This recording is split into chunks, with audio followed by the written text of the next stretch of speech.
everybody. How are you? Happy Thursday. The week is almost over. I had a super busy day today.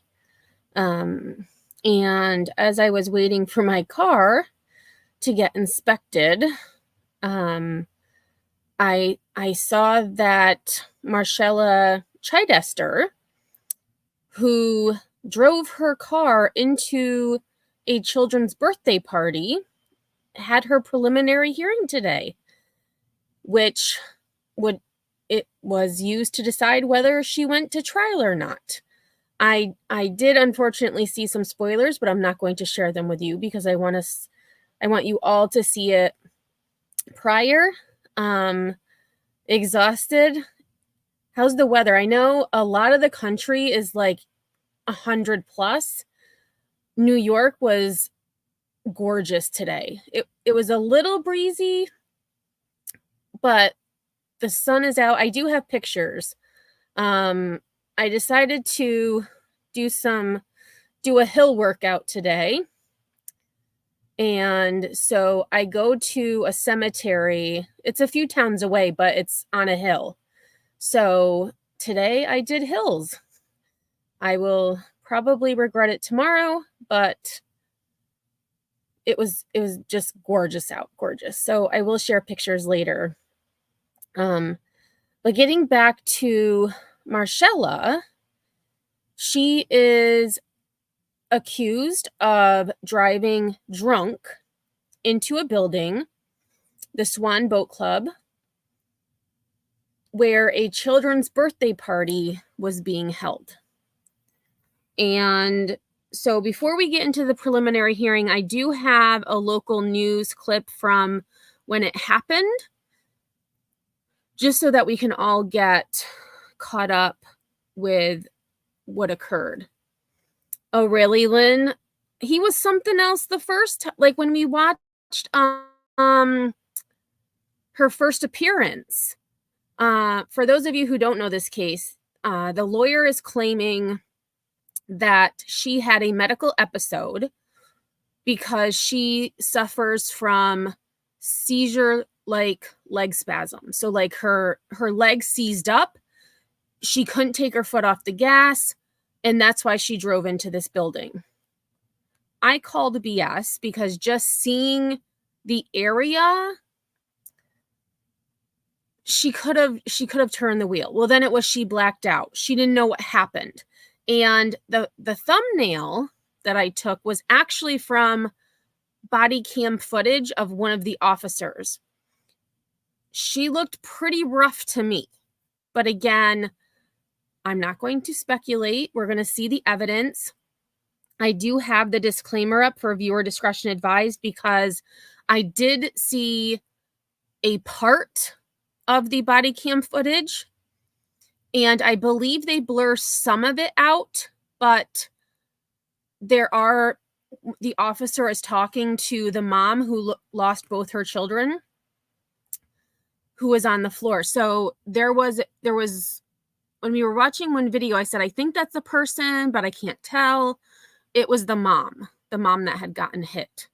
So, I know she testified today. I did see a thumbnail with her on it. So it'll be interesting to hear from all of them. Yes, Road Rash. And she lived close enough to walk to the party. And she allegedly, I'm sure we'll find out today, she allegedly also attempted to drive through a yard and ended up hitting a truck.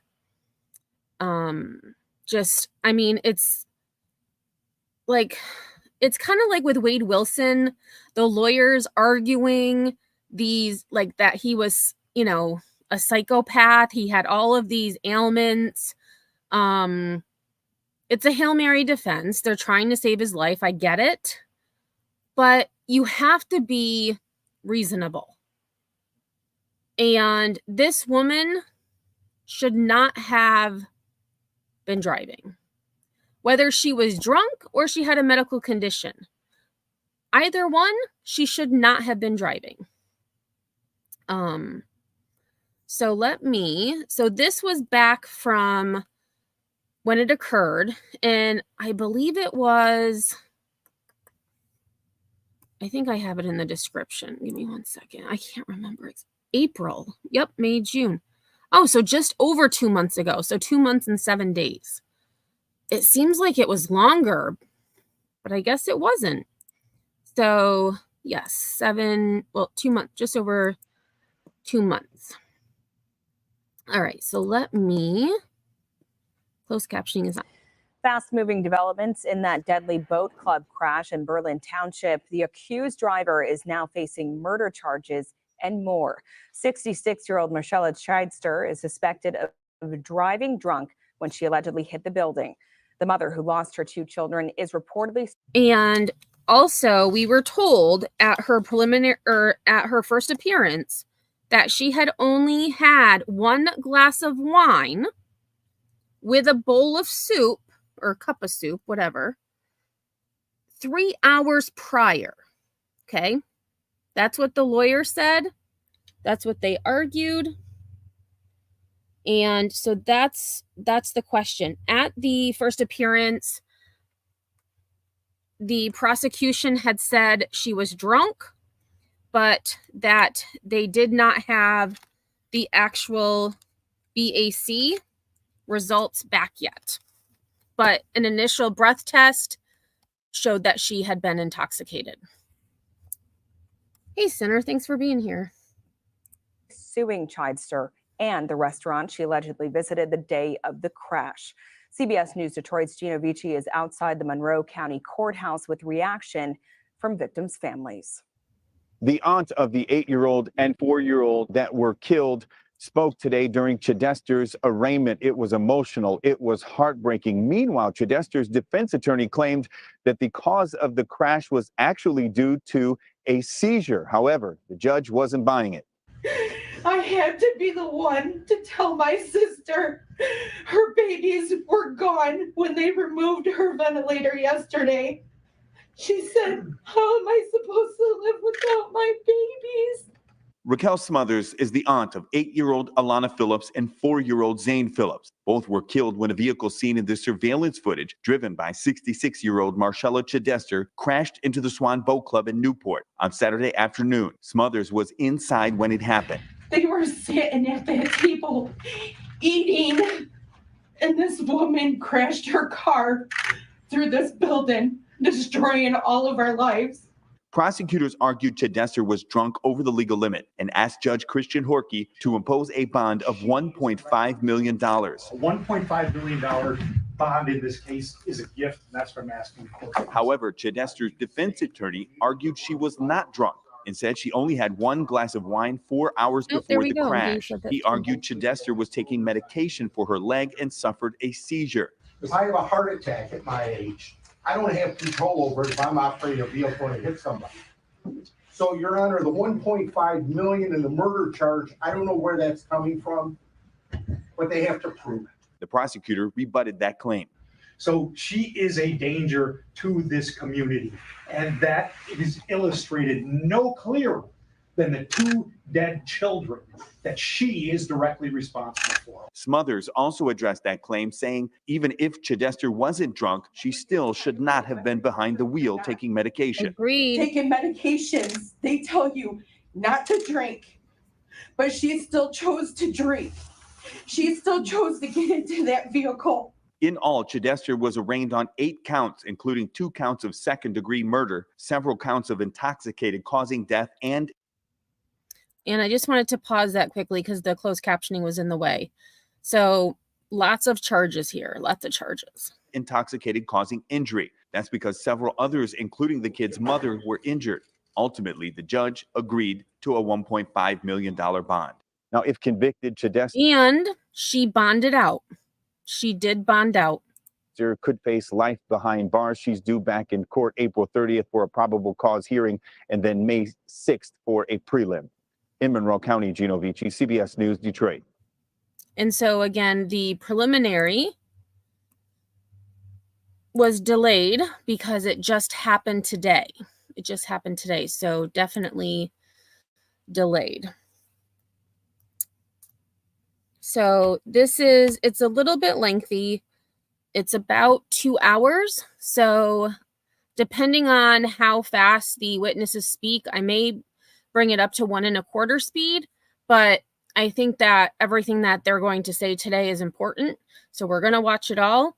I do have a live scheduled later to talk about Layla Santinello because it's been 1 year since she was last seen. And I may have to change that only because I won't necessarily have time to prepare if this goes a little bit longer than expected. But I will definitely be doing the live on Layla. I just don't know if it will be today or Saturday because tomorrow is a super busy day again. And I do have Words on Stream scheduled for 7:30. I think I said 7:30. All right.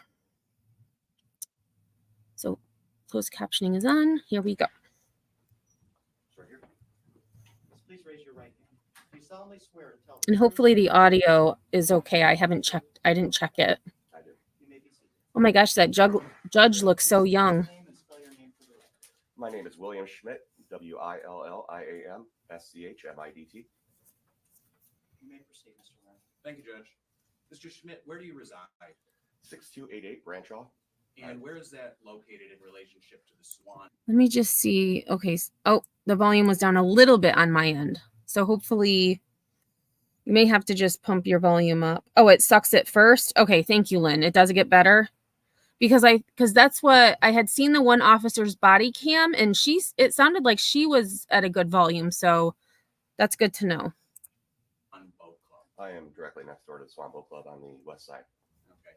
And that's located in Newport, Michigan, County Monroe? Yes, it is. Sir, were you home on April 20th of 2024? Yes, I was. Did something unusual occur that day? Yes, I heard a large, what sounded like an explosion at the time. Okay. You know about what time of day that was? It was about 2 to 3 in the afternoon. When you heard that noise, what did you do? I assumed it was something going into the dumpster at the boat club because they're always throwing something in there, so you hear large bangs. Went outside to walk the dog, and that's when I noticed that there was a hole in the side of the boat club, and I went to check it out. Okay. I went to check it out. What did you do specifically? I walked over there, and I noticed it was a pretty bad scene, so I got out my cell phone and I recorded it to get evidence for whatever the police needed. I know.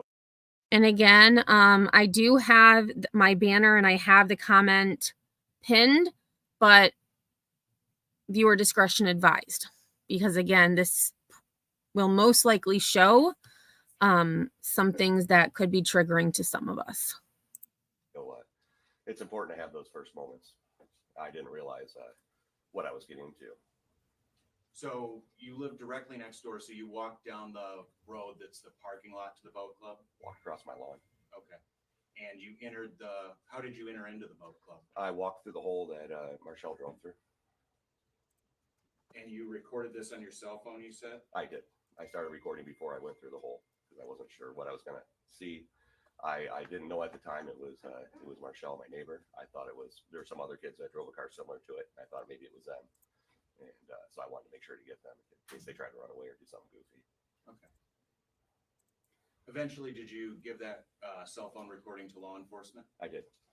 And did you have an opportunity to review that cell phone recording after you recorded it? Yes, I watched it. And was it a fair and accurate representation of what you saw in the Swan Boat Club that day? I believe so. Okay. Sir, you also have a video system, a surveillance system on your home. Is that correct? Yes, I do. And how many cameras do you have? Roughly, where are they placed? I have 4 cameras. They're placed on basically all the corners of the house, so I can get a good view of everything going on the outside of the house. You have one that faces your driveway? I do. And you also have one on the top of the house that faces the Boat Creek Park or the Swan Boat Swan parking Boat lot? Club? Yes, I do.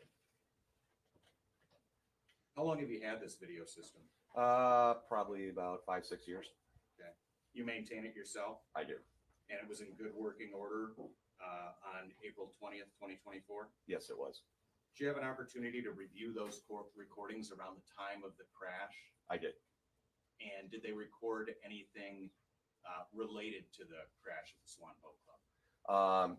When you say related to the crash, I saw the vehicle go towards the boat club, and I saw the vehicle. The camera doesn't see it slam into the boat club, but you can definitely tell that something happened from the dust cloud and the debris, and of course the screaming. Okay. Judge, at this time, people move to admit People's Cumulative Exhibit 1 videos from William Paul Schmidt. Any objection from the defense? No, Your Honor.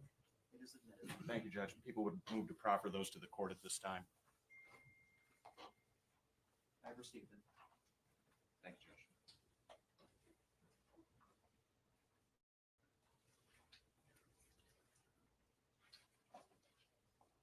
Mr. Schmidt, this is your camera that faces your driveway? Yes.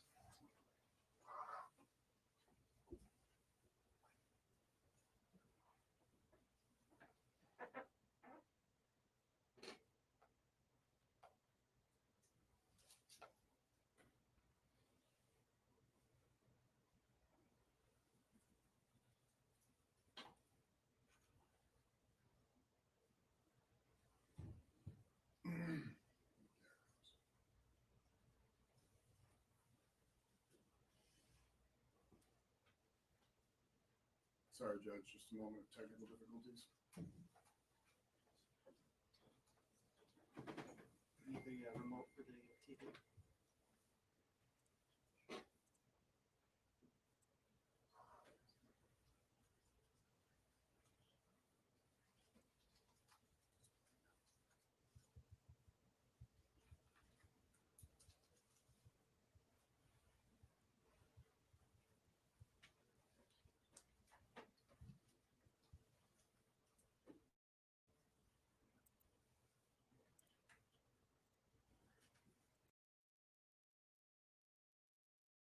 All right, and I just want to check my volume because I know we have to turn this up really loud.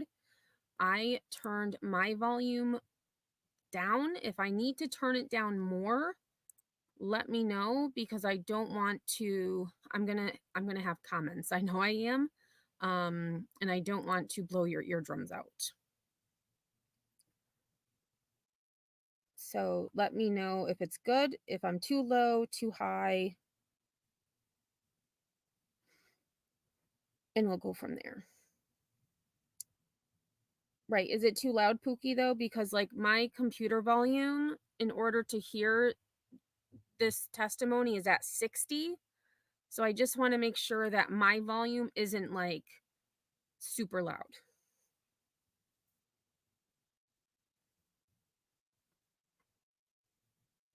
Okay, not on your phone. All right. Perfect.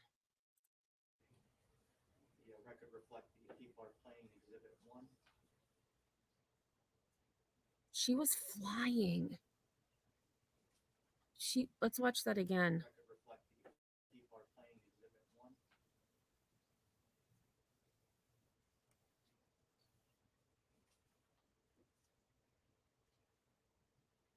And I'm curious if they let us know what her speed was as well. All right, viewer discretion advised.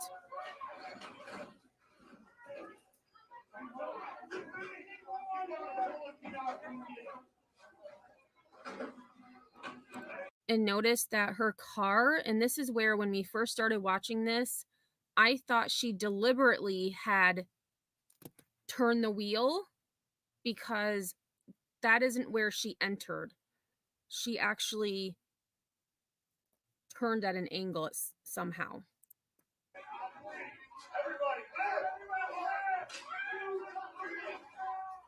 Oh, God bless those men and women lifting that car. And this is Miss Chidester right here. For those of you who may not know, this is Miss Chidester, the driver of that car. And the reason they're lifting that car is because when she drove through the building, that's where the two children ended up.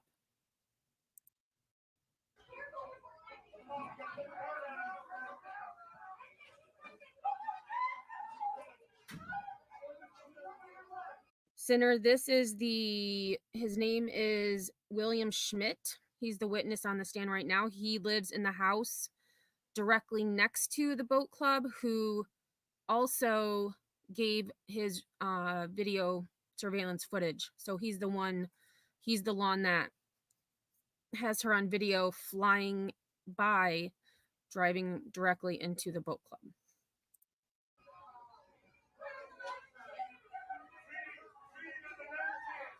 And what gets me is that she's not reacting at all.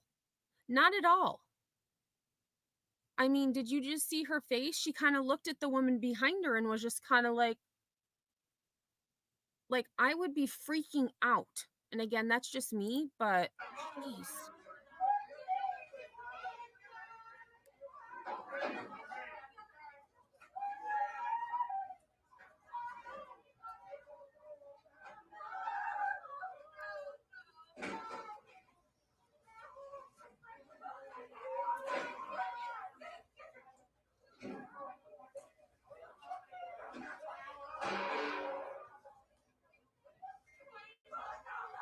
She got out of the car pretty dang quick.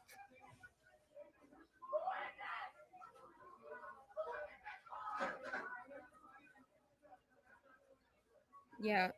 Don't ruin anything, Caudle. Don't ruin anything. No spoilers.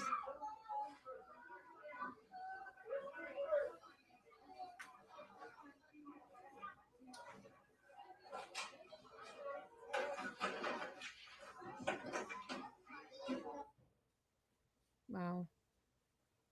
No further questions from the people for Mr. Schmidt, Judge. Cross-examination. No questions, Your Honor. Yeah, I was gonna say, I mean, what are you gonna cross him with? You're free to go, sir. Thank you. I mean, and you know what? Thank goodness he, you know, I always say, why are people should be helping, not filming, Yes, Your Honor. but How does the defendant I think that footage gave a sense stand of plea of not guilty to what this truly was going on. People may call their next witness. Thank you, Judge. Your Honor, we'll call Daniel Reardon.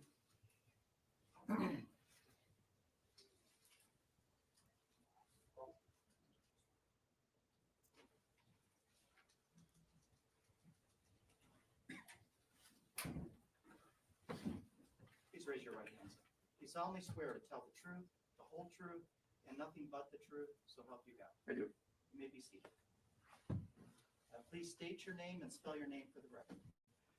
Daniel Reardon. Want the first name spelled too? Okay. DanielRiordan. Oh, it sounds like the volume was fixed a little bit. Are you familiar with the Swan Boat Club? Yes, sir. How are you familiar with it? I've been a member there for maybe 20 years. Are you involved in any other capacity with the boat club? I'm a I'm a past Commodore and I'm currently the Commodore. What does the Commodore of the boat club do? Well, I mean, just oversees everything, you know, gives direction to, well, works with the board, basically, and works with the vice, the rear, like I said, the board, and takes care of anything, question, you know, if someone's got a question, if they got something that's, you know, a problem or something like that, that's it. Is this an elected position? Yes, And were you brought to the boat club on April 20th of 2024? yes. And why were you brought on that day? I got a page from the rear Commodore saying 911, get back to the boat club. Do you know about what time you arrived to the boat club? It's probably about 3:15, 3:20. And where is the Swan Boat Club located? 6332 Branshaw Road, Newport. That's in the county of Monroe. Yes. Was there some event at the boat club on April 20th? There was a dock party in the morning and a birthday party in the afternoon Where was the birthday party located? in our pavilion. And that is separate from the boat club, or is that attached to the boat club? It's attached to like a breezeway or garage area. Okay. Does the boat club have surveillance? Yes. And do you have a camera facing the parking lot? There's a couple cameras facing the Do you parking have one lot. that faces the parking lot facing east? Yes.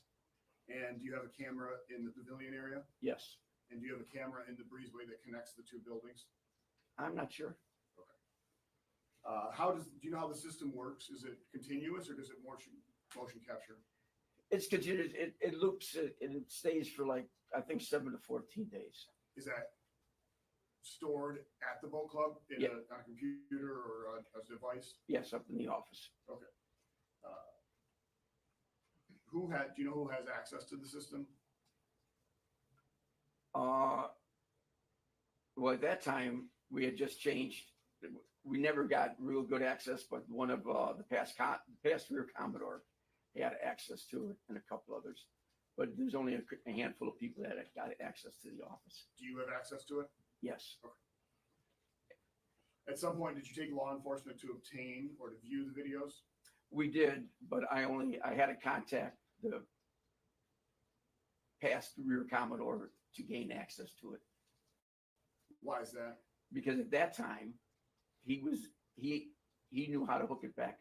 You got to unplug one computer and plug in another computer in order to look at it on a video screen. I see. But you were able to display it for law enforcement? Yes. Okay. And these recordings, they're made every day, regardless of what's going on. You didn't do this specifically for today? No, they're every day. To your knowledge, the date and time stamp on the video, are they accurate? Yes. And how did law enforcement receive a copy of the videos? Well, we informed that we had a video, and they asked if they could take a copy, and they came back and took a copy of it. Judge, we would move to admit People's Proposed Exhibit 2. Any objection? Your Honor, if we could have it played and then see if there's an objection, we can move for admission is what I would propose. I will reserve my rule. Okay.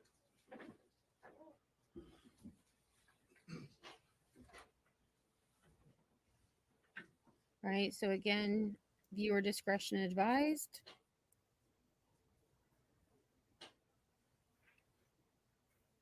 Oh, this is a good angle we haven't seen. Holy, she was a bat out of hell. Holy shnikes. Jesus, I'm going to play that again. Look at that dust. Holy crap. Jesus.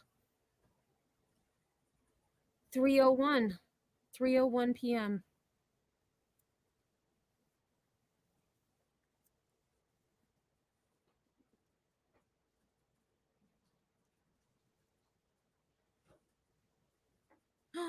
Oh my God.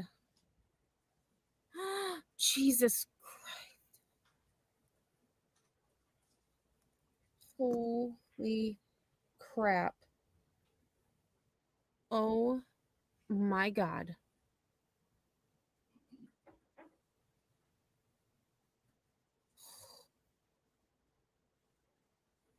I'm curious if she got out of the car herself or if someone helped her out. Because she got out pretty dang quick. Yeah, Ava. I mean, she was flying. Flying.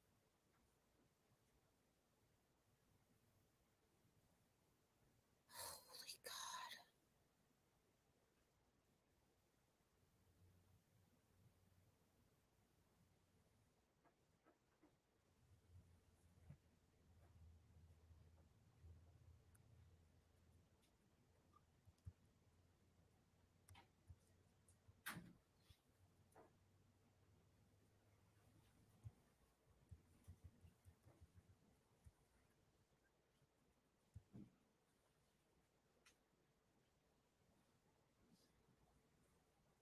You know, and thank goodness they had surveillance, even though this is, oh my,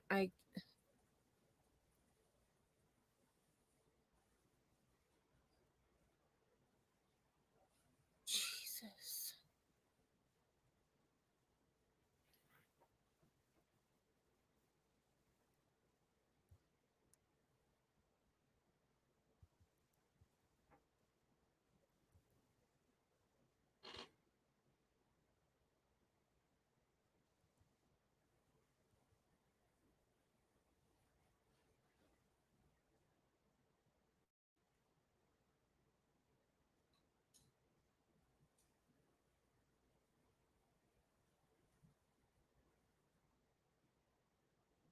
And it's only been 2 minutes. 2 minutes. It feels like it's been an eternity.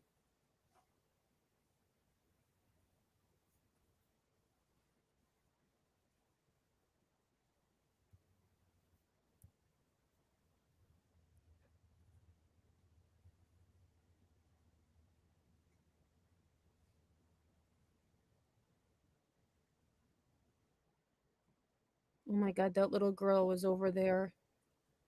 Jeez. Oh my God.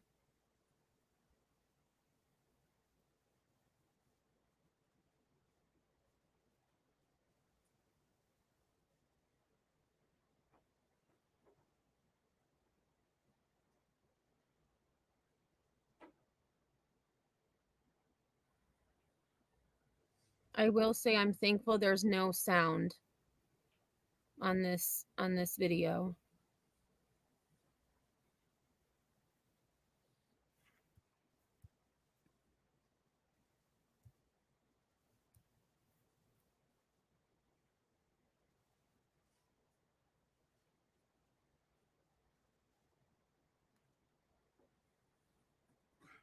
Is this the breezeway you were referring to? Yes.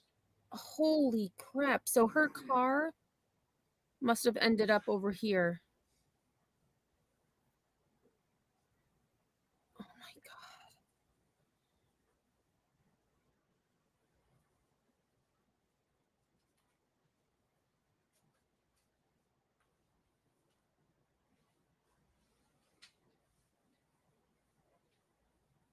All right, so you can see people coming out to check it out from the other. Oh my God, there's a person there. I didn't even see that person. Where did that person come from?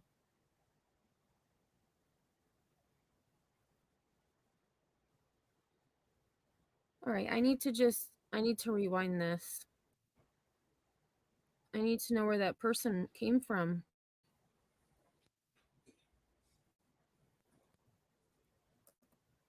Because I only saw the Yes. 3. Oh my God. Was there a bathroom or something there?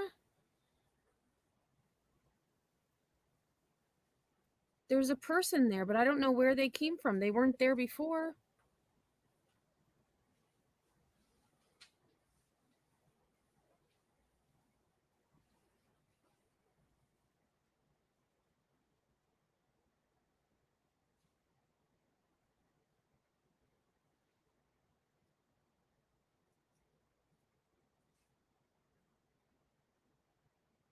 Oh my God. I just realized this is a table right here. I wonder if that's the older brother that survived.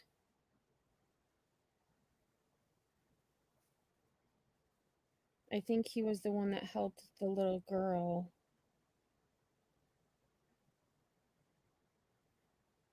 But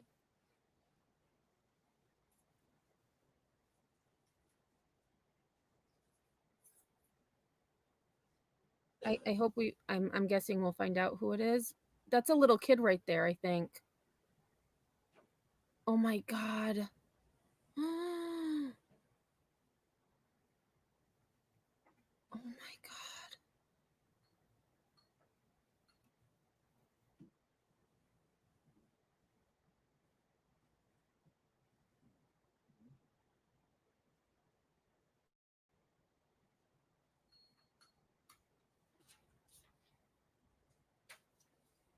And I will say I have not seen this myself. I deliberately did not watch it because I wanted to see it with you, and this is horrifying.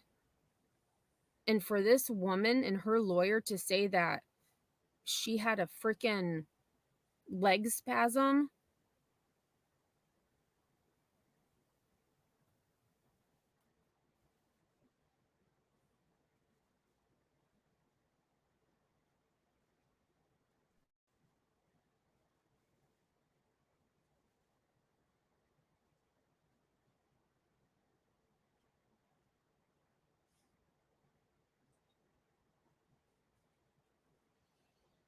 That looks like the mom, just based on her on the witness stand. That looks like the mom who was injured.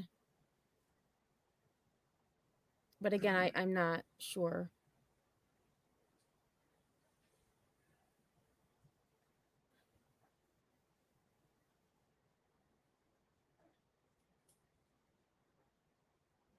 Oh, behind the bar, Lynn. Thank you. That makes sense because now now that the dust is gone, there's the bottles and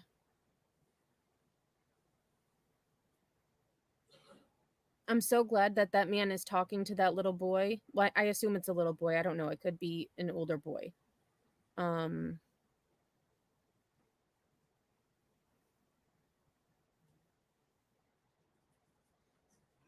Judge will renew our request to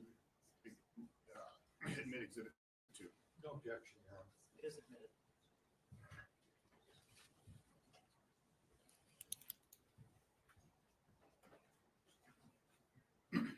No further questions from this witness, Your Honor. Cross-examination. No questions. Is the witness excused? The people excuse the witness, Judge. Defense as well. Yes, Your Honor. You're free to go, sir. Thank you. Thank you. And again, I'm glad they We had call their next witness. surveillance cameras because,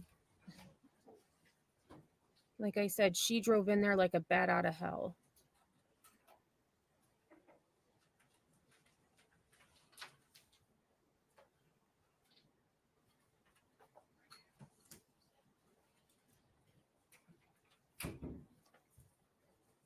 You solemnly swear, tell the truth, the whole truth, and nothing but the truth, so help you God. I do.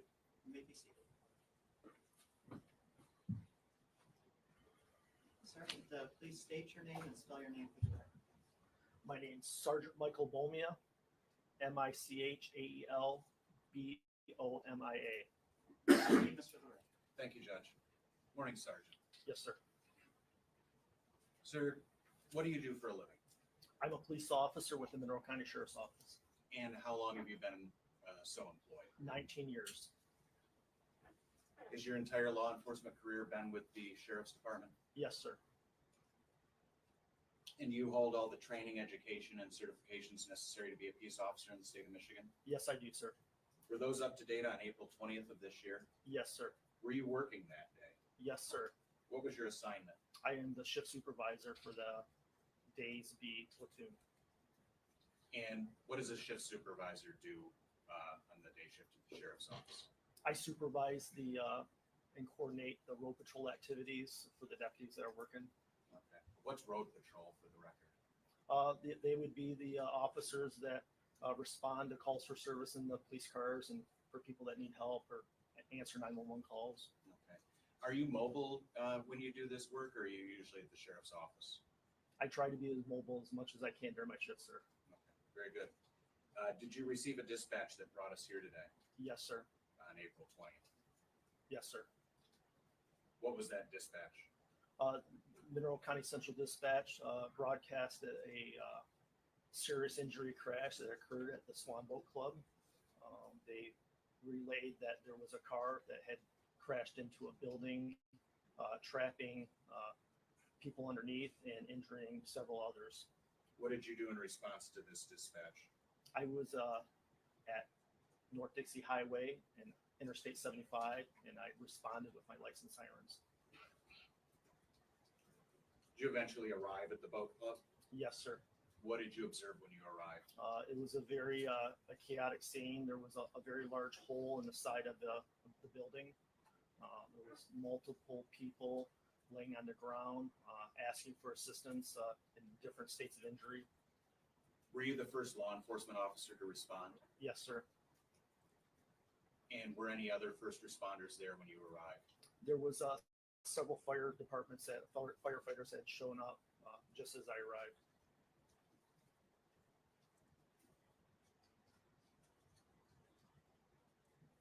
You indicated there was a hole in the building. Did you enter the building? Yes, sir. And what did you see inside the building? I found I believe it was a dark blue Ford Edge crashed into the building. There was several other victims lying on the floor. And then there was also a set of folding chairs with several people sitting on those folding chairs. Okay. At some point, was the defendant in this case pointed out to you? Yes, sir. I asked witnesses if the driver was here, and they pointed out to the suspect. And did she identify herself to you? Yes, sir. Do you see the person who identified herself to you as the driver of the vehicle here Yes, today? sir. Yes, sir. Your Honor, we'll stipulate to the defendant identification. Stipulation is entered. Thank you, Judge. What did you do with the driver of the vehicle at that time? I began to escort her out of the building, and I asked her if she was okay, if she was injured during the crash, and how she ended up crashing into the building. Okay. And what did you do with her at that time? I secured her in the back seat of my patrol car. Okay. What did you do after that? I started to help out the first responders as much as I could, looking for other victims, which we found several in the area that would have been in front of where the vehicle crashed in a separate room. Okay. Sergeant, were you assigned a body-worn camera at this time? Yes, sir. And was that functional and operational at the time of this incident? Yes, sir. Have you had an opportunity to review the footage from that camera? I did, sir. And is it a fair and accurate representation of what you saw that day? Yes, sir. Judge, at this time, people would move to admit portions of Sergeant Pomey's body-worn camera. Any objection? Your Honor, again, I would just ask that it be played prior to being admitted. What is there on the request? Okay. At this time, Judge, we'll move to proffer it to the court. You may proceed. Right, viewer discretion advised again. Now this is 3:15, so this is 14 minutes after she crashed.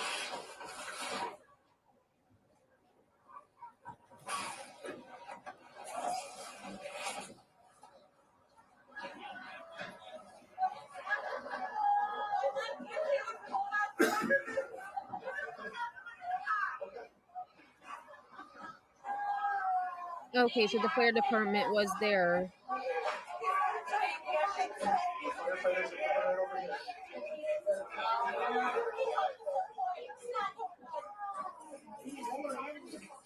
They're on their way.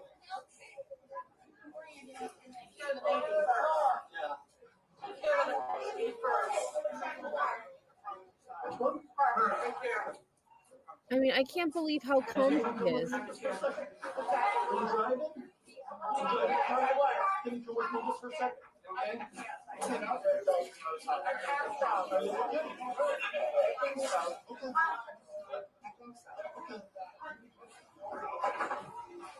This one out here?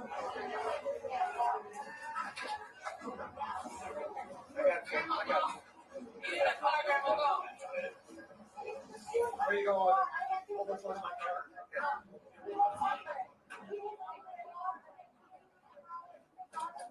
You got it, hon? Yes.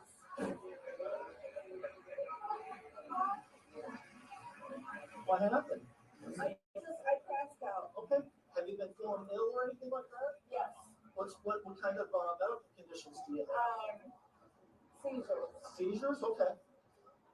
Were you here for the party? No. What were you out here at the boat club for? Are you I here? was just coming down here. Okay. Oh my God, this is terrible. So you take medications for seizure, you Yes. said? Have you been drinking at all today? A little bit, yes. Okay. Oh, a little When's bit. the last time you had something to drink? Probably a half hour ago. Half an hour ago. What did you drink? Wine. Okay. I just need to mind for a minute. Probably a half hour ago. Half an hour ago. What did you drink? Wine. Half hour ago? What's your name, hon? Marshella. Marshella what? Chidester. Chidester, okay. You don't have any weapons on you, do you? No. All right, I'm just going to leave you back here just for a little bit, okay? Okay. All right. Do you need to see any medical attention right now? So. Okay. I'm going to roll down this window over here just to get you some air, okay? Okay. Right. I just want to separate her from everything that's going on.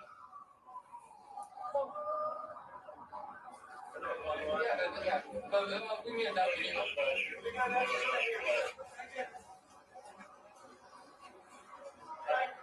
4, 5, 6.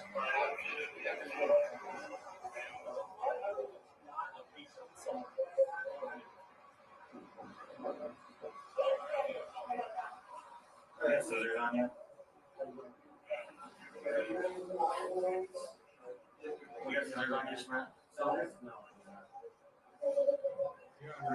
My trunk, but where's your trunk at? We've already stipulated in the court center an order regarding medical records of certain individuals that were hurt in the crash. I would stipulate to this being entered for preliminary examination purposes, but we've already stipulated these individuals being hurt. So as to the purpose of playing it, I don't know the relevancy. Are you kidding me? Of course it's relevant. They were hurt. Judge, we need to ID the victims. I would stipulate to that. I've already done it with medical records. Oh my God. Judge, it also illustrates the scene at the time, the chaotic nature of it. I believe it's quite relevant to this matter. As to the scene, I'll stipulate that it looked the way it did and what happened, and my client's vehicle entered the building. Anything else would be just completely irrelevant. I'm stipulating. I disagree, sir. As a result of her motor vehicle crashing through the building. Are you stipulating also the admissibility of it? Admissibility of this video? Correct. I stipulate to the admissibility for preliminary examination purposes. That's fine. So to bind over, I have to find that there has been a serious impairment of bodily function to each victim. Are you stipulating as to that? Well, Your Honor, that's where the order that's been entered by stipulation of the parties that the medical records are going to be entered. It's my understanding through the prosecutor that may have been sent over to the court maybe a day prior so the court could have time to digest it and review it. So in effect, if the medical records show a serious impairment of an important body function, then it does, and we would not object for preliminary examination purposes. But unless the video is showing something of my client making a comment or something like that, it's really irrelevant, Your Honor. It does. It's not irrelevant. And I didn't want to pause it, but I'm getting aggravated because this preliminary hearing, this is where the judge determines if she goes to trial or not.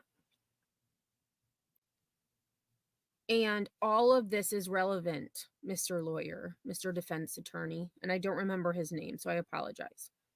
And we heard her say when the officer asked her, when was the last time you drank? She said 30 minutes ago. 30, not 3 hours. So I understand why he's probably objecting, but all of their injuries are relevant. This video is relevant. Your Honor, we've shown that she says she was driving, she says she was drinking, she says that she takes medication. All are elements of the charges today, Judge. Your Honor, I understand, but to go further in this video, there's really no need. It's not relevant. They already got in what took place, and I'll stipulate that that's accurate. A question before the court is the extent of the victim's injuries. Whether a serious impairment of bodily function occurred to each one of the victims named. I have reviewed the medical record, but I do believe the video evidence from the scene is relevant as to that. Your MRE 403 objection is overruled. Okay, I respect that, Judge. Thank you, Judge. I don't know that I'm going to be able to find the exact spot, so if it's okay with the court, can I restart? I can attempt if you'd like. But I give you a few minutes to get to the point. I'll take it 5 minutes. Thank you, Judge. All rise. District Court's in recess. You may be seated.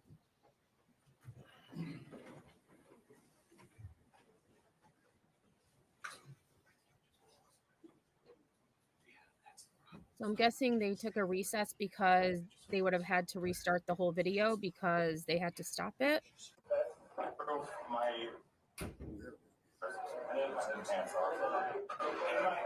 truck's right there, in my bulletproof. Oh yeah, so they had to find where they had left off.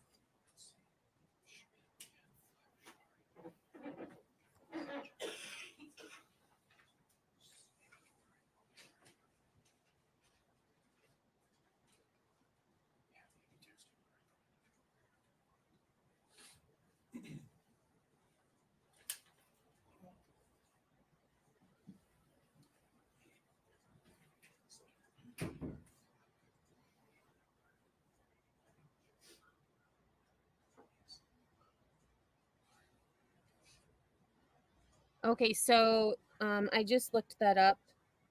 Crispy Treat, it was Newport, but it also says Berlin Township, so it could be it's located in Newport, but maybe it's a part of Berlin Township. But I just looked it up. It is in Newport, Michigan. All right, so we're just gonna.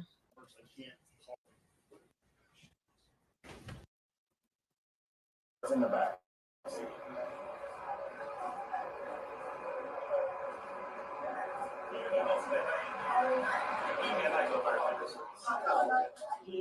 Yeah. You guys have scissors?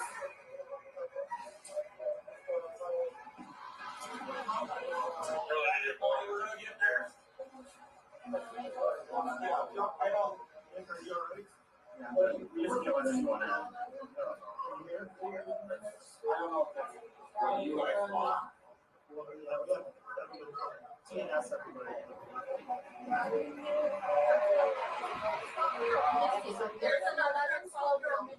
What's the name?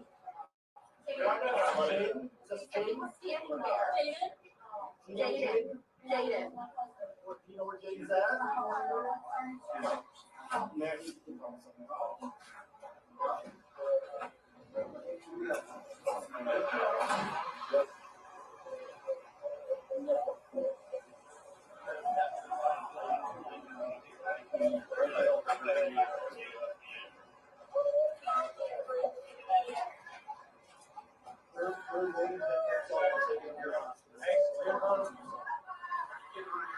That's why it's like you.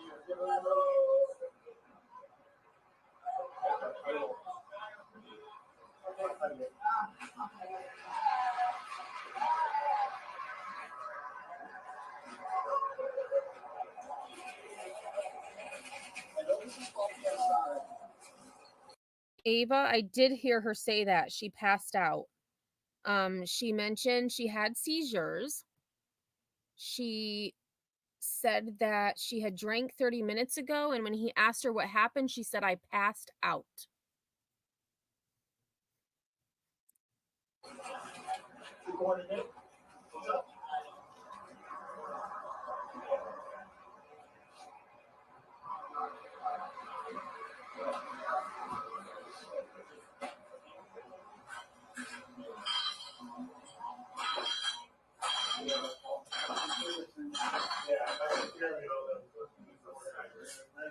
That looks like the older brother.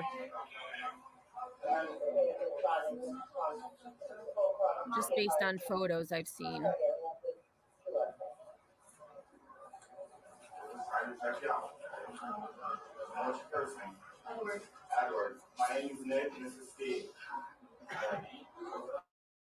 We're here for you. You want to leave those from me? Things that hurt. Your back hurt. What's your leg?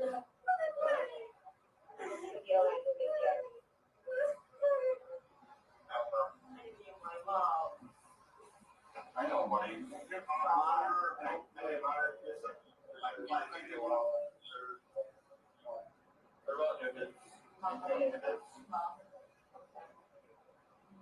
Did everybody do this? No. I'm just gonna write down his name and stuff.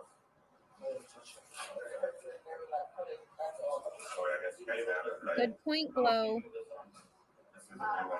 She would have had no control over the car. And to me, it appeared she had control. What's your middle name, Edward? Thomas. Oh, his name is Edward. So that's not the brother, I don't think. I don't have to use What's your last name again, Ed? Smothers. S-M-O-U-T-H-E-H. Yeah. What's your date of birth? And that's the end of the portions we're proffering, Judge. Any additional objections to its admission from the defense? No, Your Honor, no objection. It is admitted. And Sergeant, just one more question. You had an opportunity to review this video.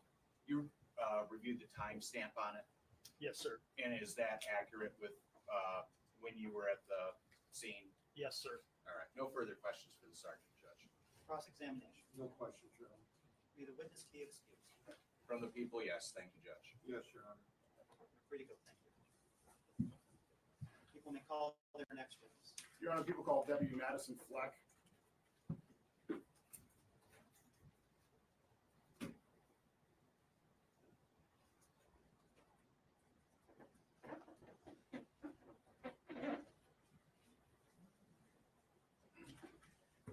Please raise your right hand. Do you solemnly swear to tell the truth, the whole truth, and nothing but the truth, so help you God? I do. You may be seated. Deputy, please state your name and spell your name. Madison Fleck, Madison Fleck. You may proceed. Good morning, Deputy. How are you employed? I'm employed through the Monroe County Sheriff's Office as a deputy sheriff, How long have you been in that position? approximately 4.5 years. Were you in any other law enforcement position prior to that? No, sir. Okay. Are you certified to be a peace officer in the state of Michigan? Yes, sir. And you were on April 20th? Yes, sir. You were working on April 20th as a deputy? Yes, sir. And did something bring you to the Swan Boat Club? A call came in through Monroe County Central Dispatch, and I responded to it. And do you know approximately what time you arrived at the scene? No, sir.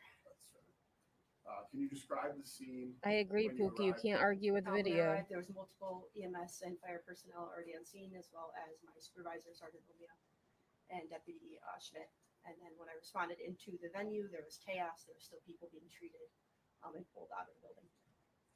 Did you meet any individuals that had been injured on that date? Yes, when I first walked in, I responded to Denise Roberts, as well as Patricia Raths, and then I also observed Leah Sith and Diane Medina. Are you issued a body-worn camera? Yes, sir. Were you wearing it on that day? Yes, sir. Was it in good working order to your knowledge? Yes, sir. Did you have an opportunity to review that video? Yes. And is that a fair and accurate representation of what you witnessed? Yes. Judge, I would move to admit what is proposed Exhibit 4, a compilation of the deputy's body-worn camera.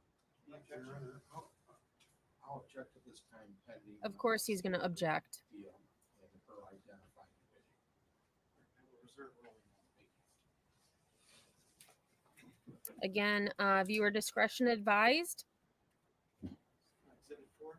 This is Exhibit 4, Your Honor, Judge.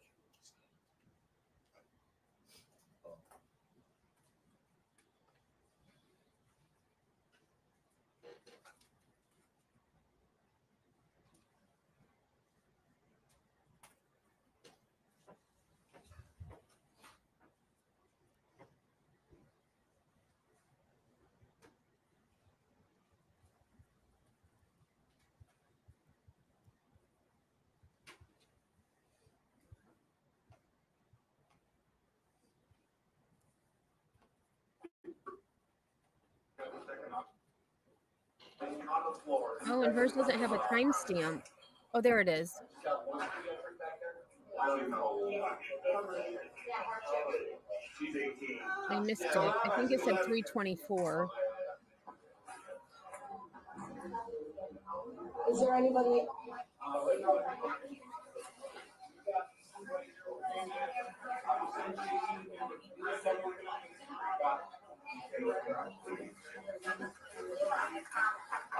I got this series of information. I'm going to start working on getting their information.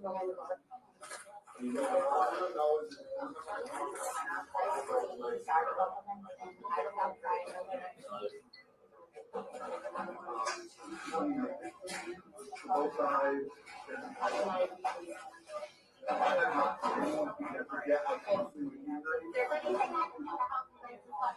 No, just try to stay out of the way of everybody and help where you can.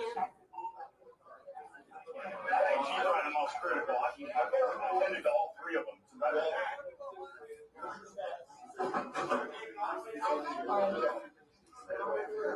She's allergic to amoxicillin.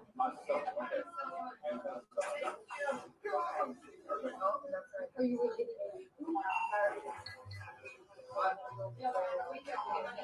I'm right behind you.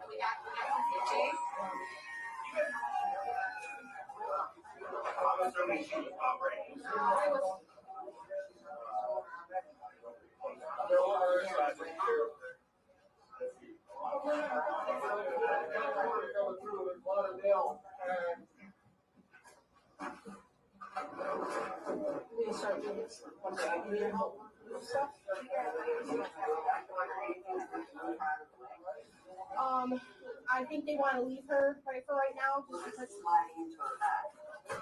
I don't know if it's attached anywhere. Jesus. It should. Let me put, oh,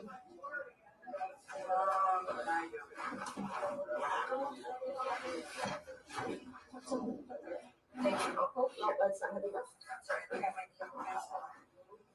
Okay. All right. Ma'am, I'm gonna get, were you in here when it happened? No, did you witness it at all? Okay. Her name's Diane. Medina.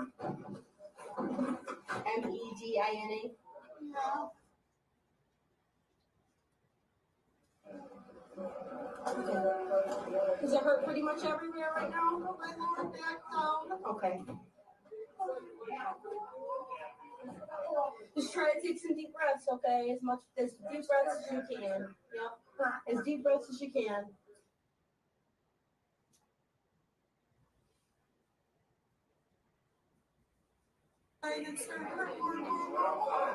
Well, they're getting this guy, and then you're coming up next. Try to move your hips, babe. Okay?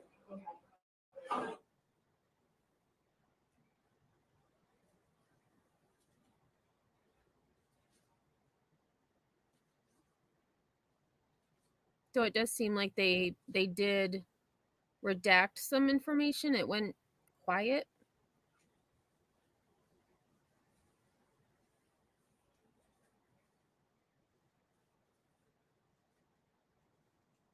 And her cautions are on. Okay. They gotta get her on the, these, they were, right in front, so we'll keep her right there. You guys need any help back there? Good? Okay. Sir, so you been cutting your station yet? No. Were you witness the crash? I was in the bar, I just heard it and came in to try to help out, so, but I didn't see when it actually happened. Okay. Okay. I'm gonna just start getting the information.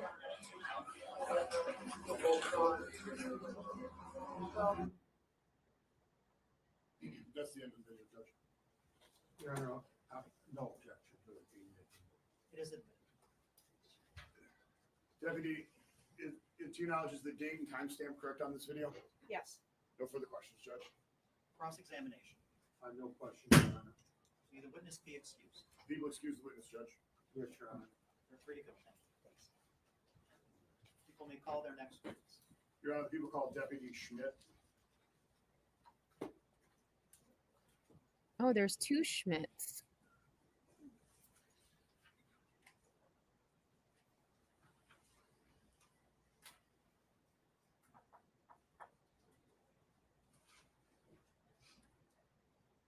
I still cannot believe how fast she was driving into that parking lot. Solemnly swear to tell the truth, the whole truth, and nothing but the truth, so help you God. I do. You may be seated. Thank you, sir. Deputy, please state your name and spell your name for the record. Deputy Stephen Schmidt, STEVEN SCHMIDT. You may proceed. Thank you. Good morning, Deputy. How are you employed? By the Monroe County Sheriff's Office. How long Oh, have you good been to in know, that position? Senator. I didn't know 4 that. years. Do you have any prior law enforcement experience? I do.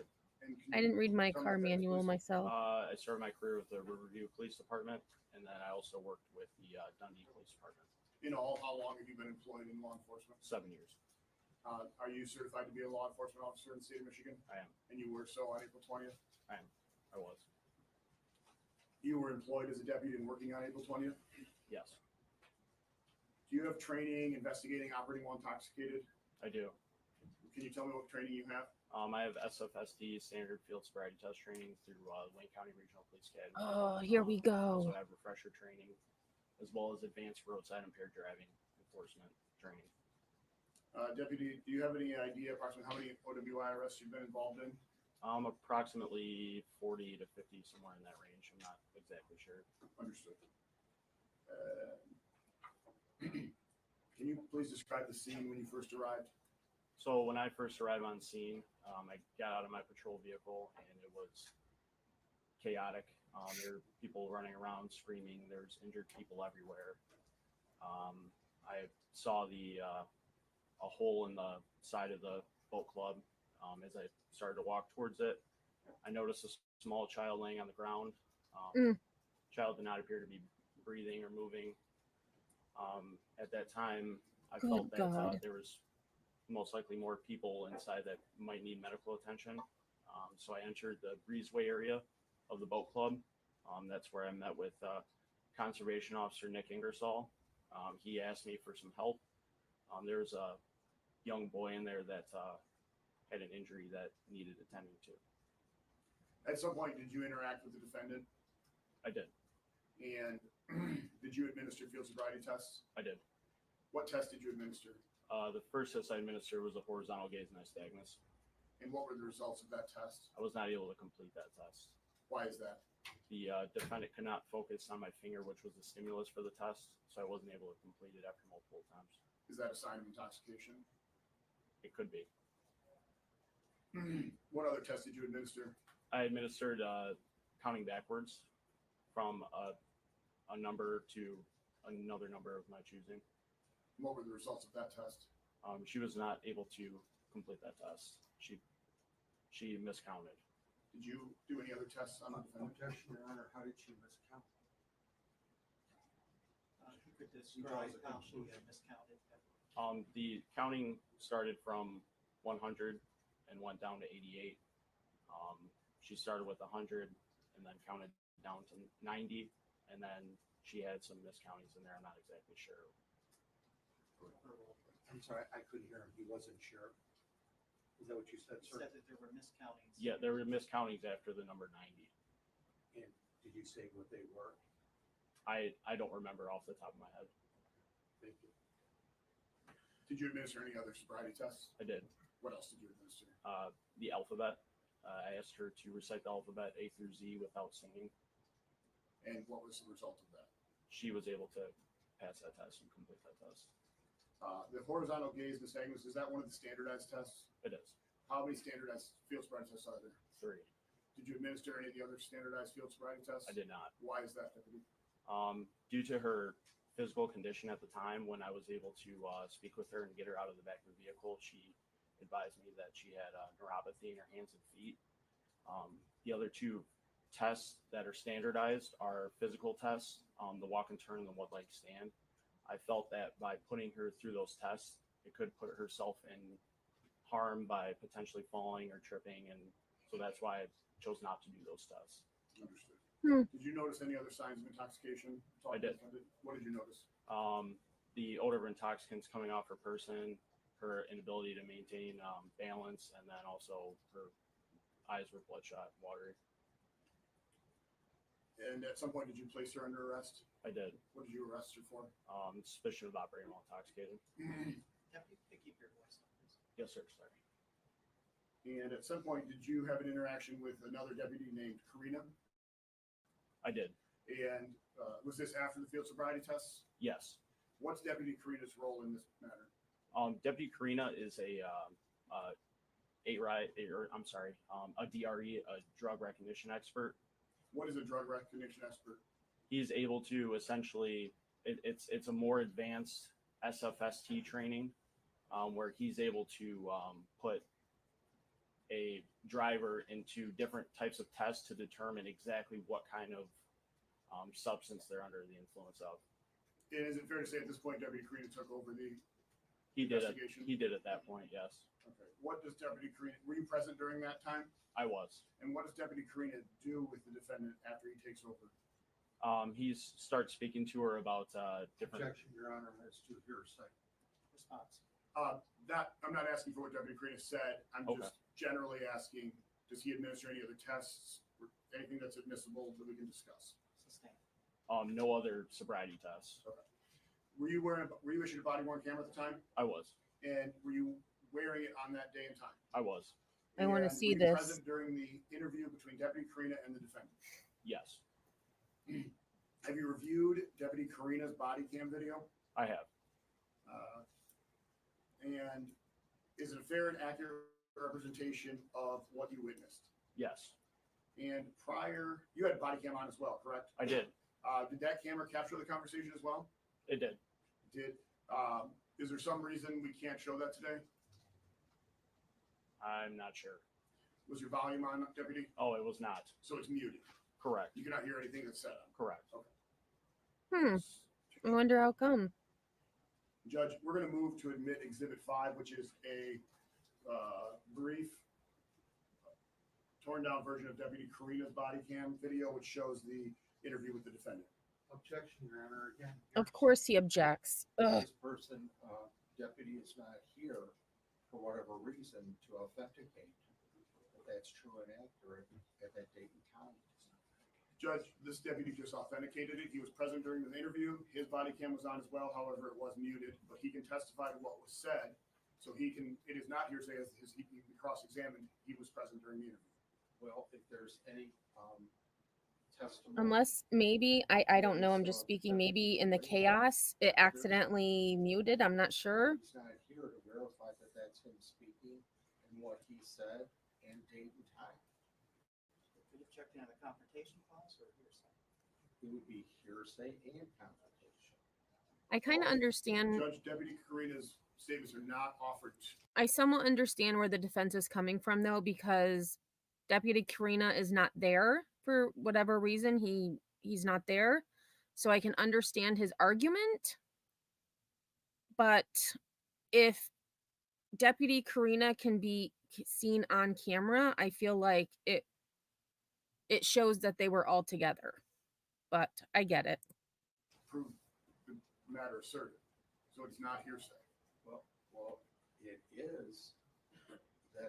Then why are they showing it? Because we want the defendant's statements, Judge, which are offered to prove the matter asserted.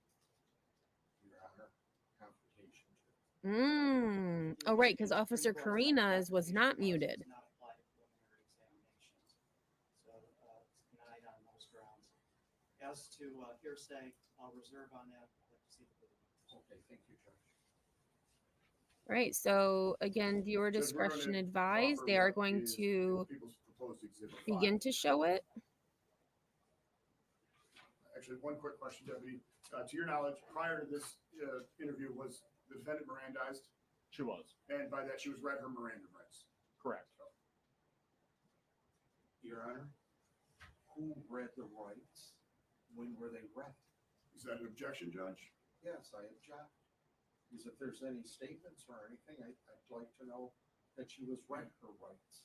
Judge, we have provided the defense counsel all of these videos. He's had an opportunity to review them. We for the brevity. Hold on, I just need to rewind because he's objecting because he's saying, so the Deputy Schmidt just said she was Mirandized. Her lawyer, her defense attorney, objected, saying that he hasn't seen any statements showing that she was read her Miranda rights. What? Your Honor, who read the rights? He wants to know who read the rights. Is that an objection, Judge? Yes, I object. Because if there's any statements or anything, I'd like to know that she was. So he's saying if there's any statements or anything, I'd like to know. I would assume that before this preliminary hearing, he would have access to all of this body cam footage. Read her rights. Judge, we have provided the defense counsel all of these videos. He's had an opportunity to review them. We for the brevity of this hearing, we have cut down countless hours. So if the defense counsel wants to argue that we shouldn't be showing all of this video, but then he says we should show more. So we can't have it both ways, Judge. Either we're going to be here for 4 days watching video, or we have to cut it down. Also, there are some inadmissible things, so we have to remove those as well. So for brevity, we did, and we skipped over the Miranda right portion. He's been provided this. He can review it. He has all of these videos. I agreed, prosecution. She wasn't given, or I don't see any Miranda rights being given. If they were given, the person would have to come forward. Yeah, he's something else, all right. She was Mirandized. And so we don't have a person here. I don't know. They have the burden of proof to prepare for today. Just because I'm given records or DVDs doesn't mean that I It means you watch them, sir. as we go sit outside. So, Your Honor, just because they give me things doesn't mean that I stipulate to everything. Wow. So, Your Honor, I don't. That's their case to prepare, and I don't have any knowledge of the Miranda rights. So he just said it's the job of the prosecution to prepare because it's their burden to prove. What about your job to defend your client? You should know what she said. You should have watched the videos. Like, how can you defend someone if you don't know what happened? Oh, my goodness. Person today that's going to be testifying. Thank you. You wish to voir dire the witness as to the Miranda statement. Are you talking to me, Jess? He has the burden of proof, but okay. Officer, did you read the Miranda rights, commonly referred to as Miranda rights, advice of rights to my client? I did not. And did you ever have my client sign or initial each Mirandized right? I did not. We rest, Your Honor. Deputy, were you present when the Miranda rights were read to defendant? I was. And were the complete rights read? They were. And who read those rights? Deputy Carino. All right. Judge, I would further state that no motion to suppress has been brought. This is not the time or place to argue this. He could have brought a motion prior to this. Nothing's been, this is the first. I agree. Your Honor, I'm supposed to be Nostradamus and figure out what they're going to do in the future. Wow. I'm sorry I keep pausing, but Lynn, he just said, who am I supposed to be? I can't even say it. Nostradamus and figure out what they're going to do in the future? What? You're in a court of law, sir. I find that so disrespectful. I'm going to call him Nostradamus from now on. They have the burden of proof. Don't put it on me because they may not be prepared. So they're the ones that are going to bring in statements. You have the officers, and you don't have to worry about hearsay. They have the burden of proof. I don't. I'm sort of in their sandbox today. So, Your Honor, please don't allow them to put the burden on me or my client because they may not be prepared for today. Thank you. Wow. And your objection to I see the prosecutor smirking. I would be smirking too. He's saying he heard somebody say some rights. Well, I'd like to be able to see that. And if the evidence is no longer around, then it's to be used against them. Thank you. Mr. Mayor, what exception or exemption to the hearsay rule do you believe the testimony falls under? Your Honor, it's not hearsay. He's telling you what he saw, what he witnessed. And it's not offered to prove the truth of the matter asserted, Judge.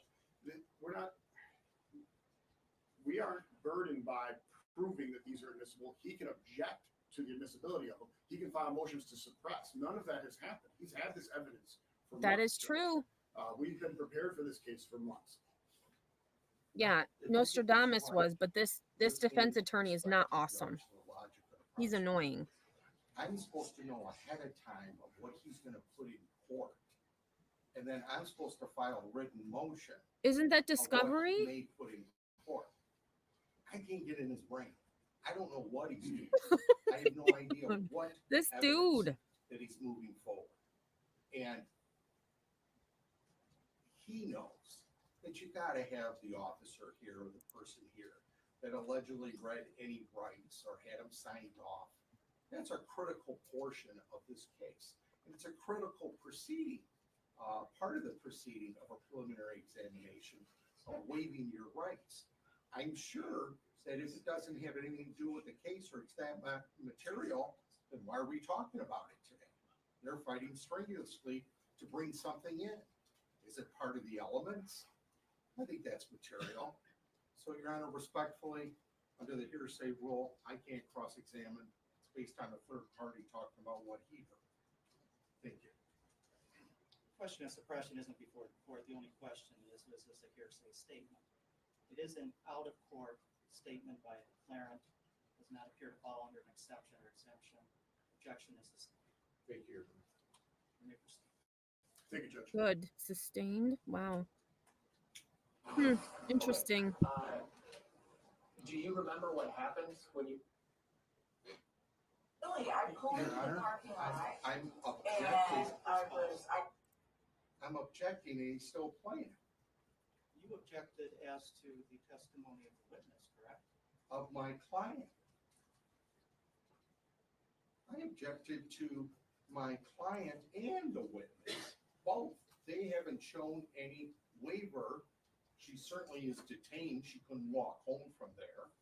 And they had an absolute duty to inform her of her Miranda rights. So I object to that because nobody's talked about the Miranda rights because they didn't bring the person in that allegedly read the rights to her. So what is the legal basis for your objection as to playing the video? Because it's a statement, any statements that can be used against my client. She didn't sign off on her Miranda rights prior to giving a statement and prior to being questioned. She's clearly being questioned. And she's been in custody. She couldn't walk out of there. Response from the people. Your Honor, it appears he's arguing. And shouldn't he have worried about Miranda rights when she was arrested? Because if she wasn't read her Miranda rights prior to being arrested, then he should have known about it, especially before her first appearance when bond was set. So this just seems like a waste of time, in my opinion.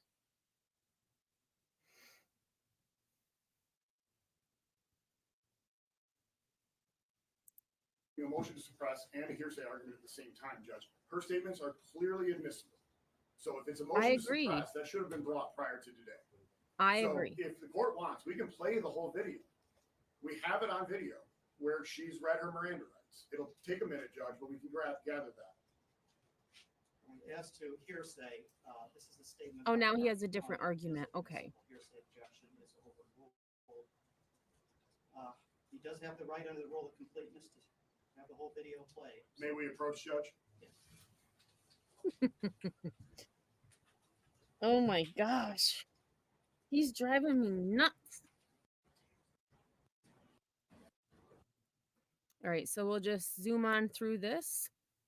Starting under the rule of completeness to see the entire video. They have objected on the confrontation clause to the playing of this video. I'm overruling that. The Michigan Supreme Court has held that the confrontation clause does not apply to preliminary examinations.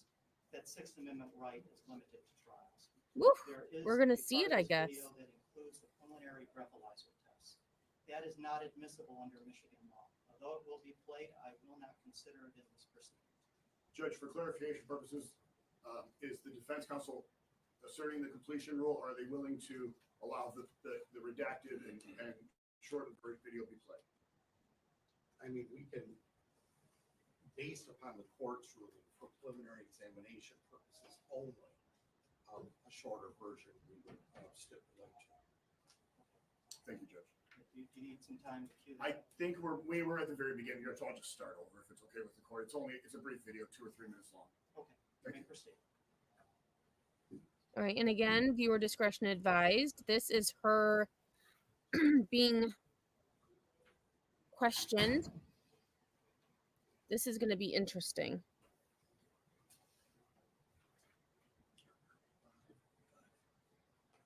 Judge, we are properly proposing Exhibit 5 at this point, Judge.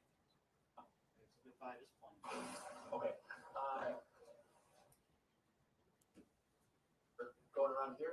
No, not really. I pulled into the parking lot and I thought I was driving up to the boat club, and evidently I was driving right to the which direction did you drive from? I live right down the street. Okay, so you were coming from that way? Yes. This way? When you got to the parking lot, what happened? I don't remember. You don't remember? I don't remember. Okay. Do you think there's a reason you don't remember? Did something happen or? You know what? I have these seizures and Okay. Do you have anything where it says like maybe that, does your doctor permit you to drive and everything? I'm cleared to drive now, and I don't have my purse with me, but I do have a card in my purse. Okay. When's the last time you had a seizure that you know of? March. In March? Yeah. Okay. So Wait, in March? was the last time you remember that you had a seizure? Yes.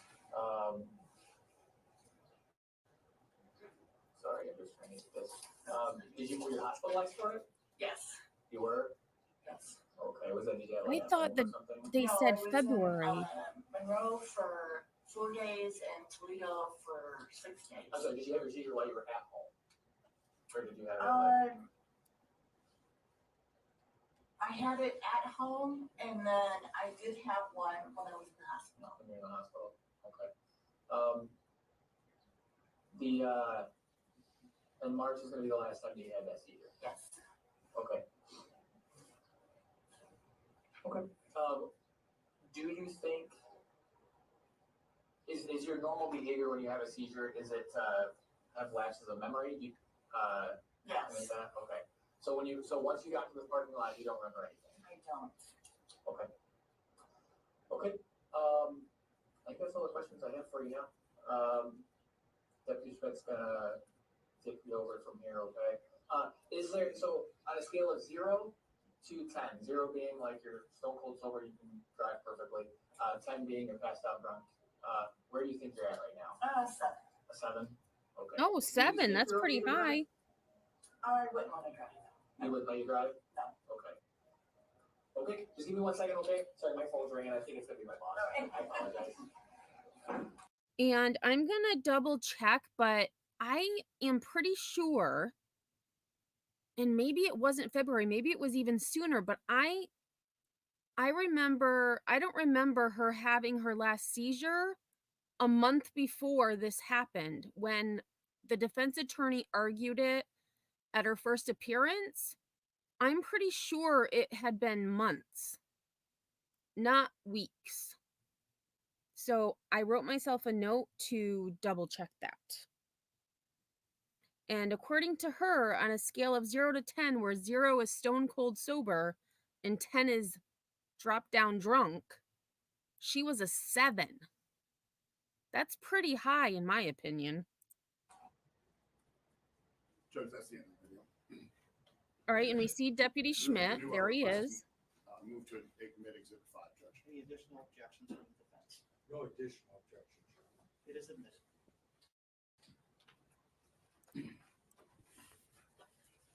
Deputy, who transported the defendant to the hospital? I did. And why were you transporting her to the hospital?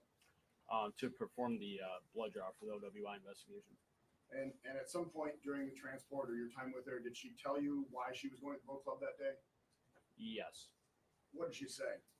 She advised me that she was on her way to attend a birthday party at the boat club.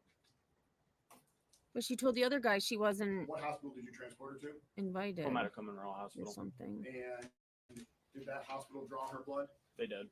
Were you present during the blood draw? I was. What happened to the blood after it was drawn? It was placed back into the blood kit by me along with the corresponding paperwork. Is that a kit that gets sealed away? It is. And that kit, you sealed it in the usual manner? Yes. And it was transported where? Back to the Monroe County Sheriff's Office. And ultimately, where did it end up? Evidence. Was it transported at some point to the crime lab? It was. Lansing? Okay. Did you receive the results back? I did. Judge, I'm going to show the exhibit. What is the People's Proposed Exhibit 6? Objection, Your Honor, there's lack of foundation. Judge, this comes in under MCL 766.11B without foundation. I'm just being nice here, Judge. Response? I would like to cross-examine the deputy. He'll have that opportunity, Judge. Under the Code of Criminal Procedure, it's a self-authenticating document for purposes of preliminary examination. No foundation is required. It is admitted. Thank you, Judge. May I see it prior to being admitted?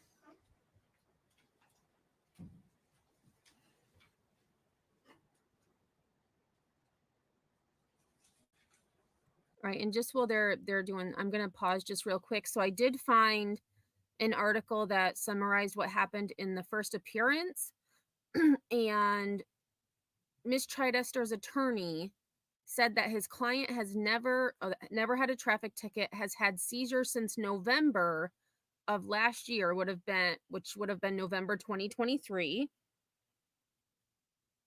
and was taking medication for sporadic paralysis of her legs. In fact, he says, that day she was treated for it. So it was actually November.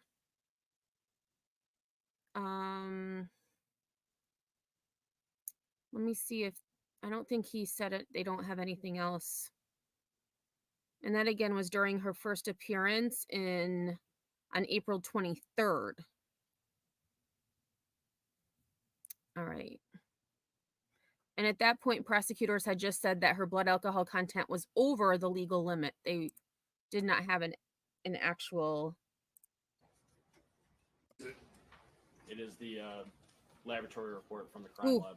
And can you please read the results of the report, please? So item number 1 that was tested was her blood, which came back to a 0.18 grams of alcohol per 100 milliliters of blood. Deputy, do you know the legal limit for operating while intoxicated in the state of Michigan? 0.08.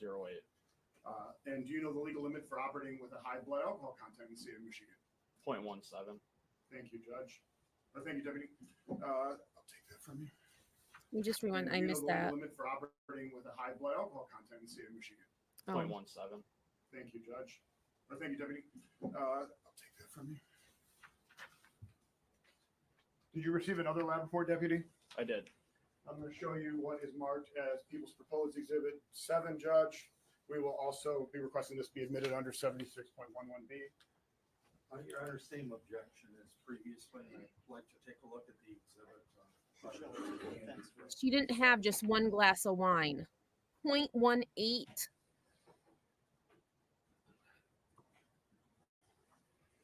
Deputy. Objection is overruled, being a self-authenticating document. Thank you, Judge. It is admitted. It is admitted. Thank you. Judge, Deputy, this is Exhibit 7. Did you recognize this document? I do. What is it? It is the supplemental lab report that came back from the crime lab. And can you please tell me what the results of that report are? The crime lab detected gabapentin in her system.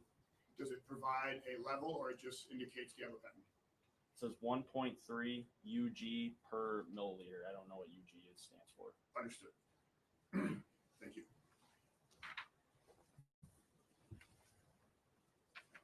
I don't have any further questions for this witness, Your Honor. Cross-examination? Yes, Your Honor. In the tape, is that you talking on the videotape that's played earlier? This one right here, sir? Yes. Isn't that a painkiller? Who's that talking? That's Yeah, Deputy Cottle. 43. Thanks for being here. And he's not here today, right? Correct. Okay. And my client was asked, what number do you feel you are today? And she responded per video, number 7, correct? Correct. Okay. The video never says that under the influence of intoxicants, what number are you? Do you agree with that? Correct. Okay. And do you agree that it could be interpreted you just went through a wall and you wouldn't be able to, you don't feel like driving a car? Possibly. Objection, Your Honor. I think he's mischaracterizing the evidence. The deputy said on a scale of 1 to 10, 0 being you're completely sober, 10 being you're passed out drunk. No, Your Honor, he's trying to testify. Judge, we can watch the video again. That's what was stated. Your Honor. I agree. That's what I heard. What the deputy sheriff said. What is your response to the objection? The objection is the officer testified. He speaks for himself. He was there, and it wasn't said about the alcohol. Whatever the court heard on a video, the court heard. I'm not going to object to that. Overruled, I'll give it the weight that it deserves. Thank you, Wow, Judge. he's something else. And We all then, heard it. The question of my client is, do you feel that you should be able to drive or not drive? And my client answered no. Is that correct? Yes. Okay. Do you know if she said no based upon her just getting through driving through? He can't wall? speak Judge, for you her, respond to the sir. question that would speculate to what the defendant knew or didn't know. Response. Well, he was there. Your Honor. He would Exactly. be able to answer or not answer. Sustained and speculative. Okay. Officer, when asked of my client. Oh, you were talking about would her. she- My bad, does she Caudle. feel she could drive the Let me just rewind that because I was talking kind of over this, but he's really he's getting me really aggravated. But yes, I agree. Caudle, bye-bye to her for sure. And that would explain why she had no emotion. I would think, even if she had this medical condition, right? Benefit of the doubt, she has this medical condition, she passed out. If you come to and you realize that you drove into a birthday party and injured people, I feel like the majority of people would be freaking out, crying. They would be catatonic. They would show some type of reaction. She didn't really show a reaction at all, in my opinion. She just said at one point, she did say, "Oh, this is so terrible." Speculate to what the defendant knew or didn't know. response? Well, he was there, Your Honor. He would be able to answer or not answer. Sustained and speculative. Okay. Officer, when asked of my client. He's actually a deputy, but whatever. Does she feel she could drive the car, drive the vehicle, whatever may have been said or asked? And she said, no. Was What? there any mention of alcohol in that sentence or that question about being able to drive? Can you drive? No, but I believe Deputy Karina's scale that he gave mentions alcohol in it. Okay. Now, earlier you said no, but now you're saying yes. What do you mean? About alcohol being mentioned. Earlier you said no, it wasn't mentioned. Well, when he asked her about the level of 1 to 10, whatever, stone cold, sober, or passed out drunk. All right. And as to operating the vehicle, whether to operate it or not, was the word alcohol used in that sentence or that phrase? By the defendant? No. By the officer. Then no. And did you go to the hospital of when the blood sample was taken of my client? I did. Okay. And when the blood sample was taken, do you use a state police kit? I do. Okay. And the state police kit, did it have 2 vials in it? It did. Okay. And you saw somebody draw blood? Correct. Okay. Is that person here today? No.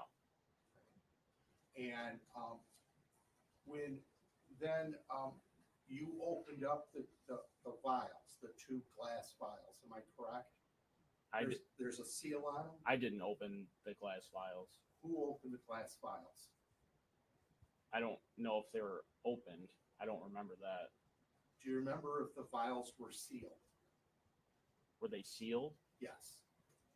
There's a package. Right. That there's this kit, they call it. Right. And you opened it? Correct. You were in charge, correct? Correct. Okay. And when you opened it, did it have 2 vials in it? It did. Okay. And then you took the vials out, correct? Correct. And those vials are to hold blood, is that correct? Correct. Okay. And then what did you do with the vials? Was there any seal on them? Or there wasn't a seal? I placed them back in the cardboard that's in the kit, and then I folded up the box, and there's a shipping seal that comes inside. Let me back up. Yep. I'm sorry. That's okay. Maybe I wasn't clear. It was prior to the blood being drawn. Okay. Did you unseal them? Like the actual tubes itself? Yes, the vials. No. Yes. You never unsealed them? I don't unseal the tubes. What is Okay, he talking who about? That's unseals the hospital tube if they- personnel. I'm not sure. I don't know if they're ever unsealed. Okay, how does the blood get in the tube if it's not open? Oh my God, he's not the I'm phlebotomist. assuming through the IV that they draw. Oh my God. Or when they put the needle in her arm and. This lawyer. You were there watching this, correct? Correct. Okay, and it's very important. What did you specifically see regarding these files after you opened them? What did you do with them? Objection, Your Honor. He's already testified he didn't open the vials, that they were No. sealed. He's not a phlebotomist Then I'd like either. to be able to examine him. It's very short. It's only a few questions. Wow is right. Like, come on, dude. Once you opened up this state police kit, right, what did you do with the files? Give them to the phlebotomist. Okay. Thank you, sir. You never unsealed them, correct? No. And you don't know if there was a seal on them, correct? Correct. Okay. And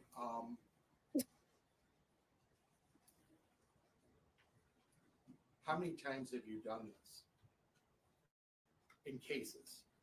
A lot. Like, what would that be? Would you say per month or per year? Just, I won't hold you to it. Just Per year, I would say approximately. It just depends. It could be a couple to upwards of 8, 9, 10. I'm not sure exactly. And how many years have you been doing this? 7 years.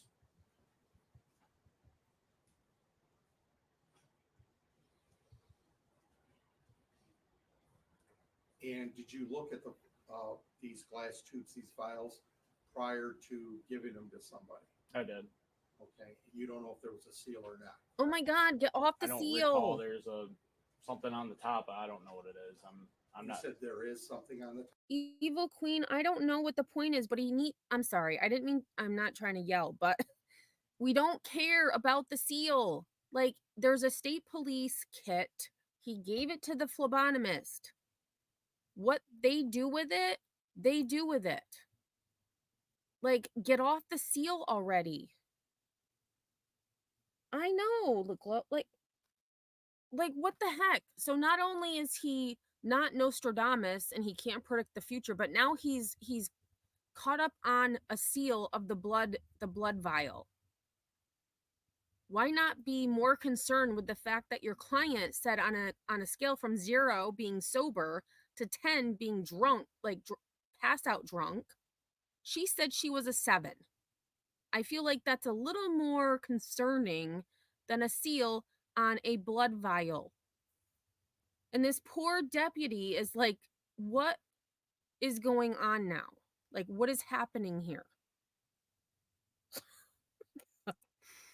There's a white piece on the top. I don't know what it is. But you never removed anything prior to giving it to I never have. No. And was the tubes, when you look at them, Yes. and you pull them out, did you make sure there was nothing in them? Well, there's like a white like powder in them. I think it has something to do with reacting with the blood potentially. What did you do when the person that drew this blood gave you the tubes back? Put them back in the seal. Put them back in the container. Did you do anything with the tubes, like shake them or not shake them, or just put them in the box? What did you do? Just put them back in the cardboard that it comes in. Okay. And then there's a sticker that goes on it. And did you have custody of this, or did somebody have custody after you brought it back to the station, I presume? It went into an evidence locker. Okay. Is the evidence locker refrigerated? No, it's not. Do you know any of the rules or regulations concerning refrigeration of blood samples and fermentation that may take place that if it's not refrigerated? Not off the top of my head, no. I don't have any more questions. Can you redirect them to people? No, Judge. May the witness be excused. People excuse this witness, Judge. Yes, Oh my word. poor guy. He just brought her to the hospital to have her blood Judge, people drawn. call Detective Sergeant Jeffrey Hooper. Yikes.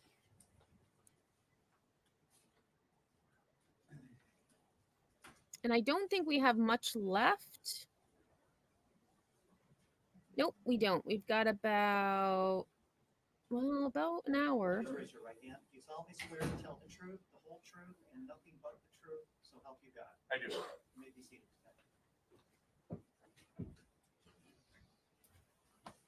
Please state your name and spell your name for the record. Detective Sergeant Jeff Hooper, Jeffhooper. You may proceed. Thank you, Judge. Detective Sergeant, what do you do for a living? So I am the sergeant for the Detective Bureau for the Monroe County Sheriff's Office. Roughly, what does that mean? So basically, I supervise the detectives and detective investigations and stuff along those lines. Okay. How long have you been a law enforcement officer? Just shy of 24 years. And is that all with the Monroe County Sheriff's Office? It is. And how long have you been a detective? Approximately 9 years in investigations. And you've been the head of the Detective Bureau for how long? Approximately a year. Were you involved in this investigation? I was. And what was your role? So on the 20th, I was contacted by Lieutenant Zebek and advised of the situation. I responded to the scene, basically coordinated the evidence collection efforts on the scene. Okay. And did you continue to be a part of this investigation subsequent? Yes. And as part of the investigation, did you take part in an interview with the defendant on April 21st? I did. Okay. So you had an opportunity to speak with her? Yes. You had an opportunity to Mirandize her prior to conducting that interview? Yes. And I only want to ask you one question about that interview, deputy or detective. Did she indicate where she was headed on April 20th? Birthday party at the boat club. Further on in your investigation the next day on April 22nd, do you have opportunity to execute a search warrant on the defendant's house? We did. And what were you roughly looking for at the defendant's home? We had known that they had surveillance cameras at the residence, and so we were looking for a DVR or NVR, digital video recorder. When you arrived at the residence, were you able to locate cameras? Yes. How many cameras? 4. And where were they located on the property? So one was on the interior of the house in the kitchen. Another one was on the barn across the street. And then there were 2 on the garage, one facing the main entry door of the residence, and then one on the driveway where the vehicles were parked. Okay.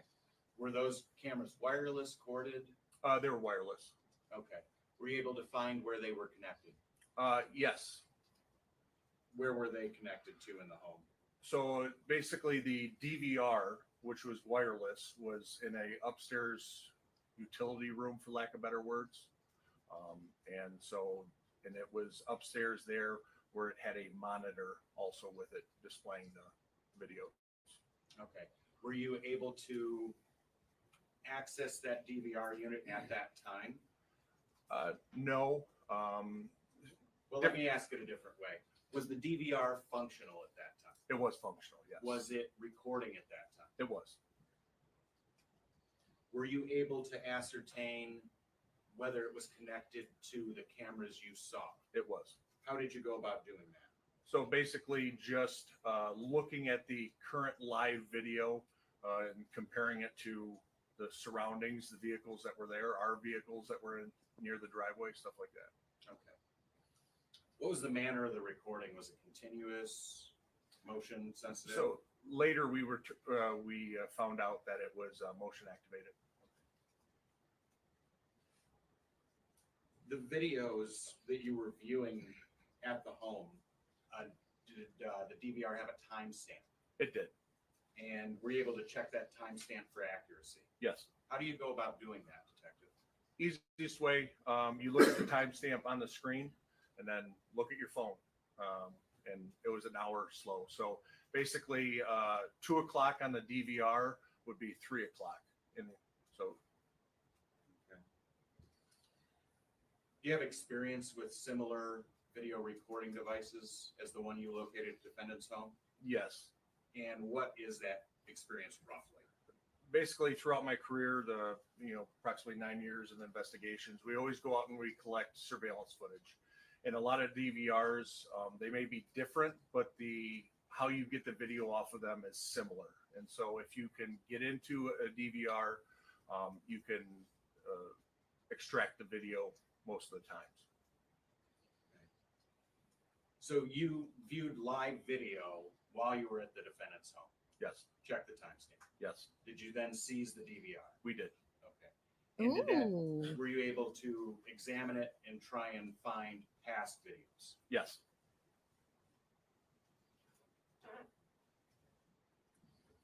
Did you find any videos from around the time of the crash at the Swan Boat Club? We did. And were you able to extract those from the DVR? Yes.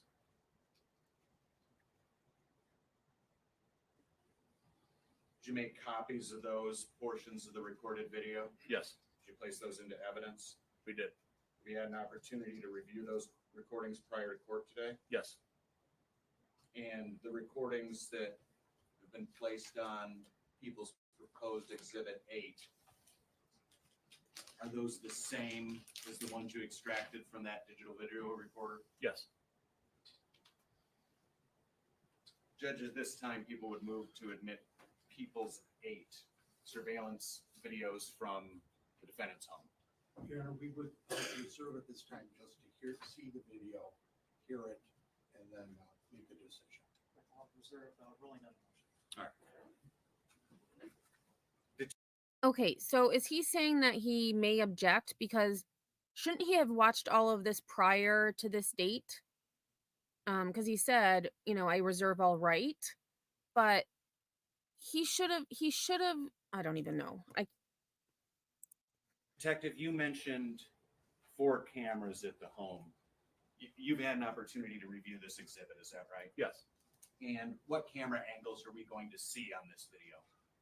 So specifically, you're going to see the one facing the main entry door of the residence, and then also the one on the barn, which is across the street, which gets the street and basically the driveway and a little bit of the home also. Okay. And from around what time and what date are these recordings? April 20th, 420, and so the timestamp on the video is going to be approximately right around 2 o'clock, like 1:57 to 2 o'clock, but in real time that would have been 2:57 or 3 o'clock. And Detective, your role in this investigation, do you know what time the crash at the Swan Boat Club was? Right at 3 o'clock. Okay. At this time, we've moved to Crawford. You may proceed.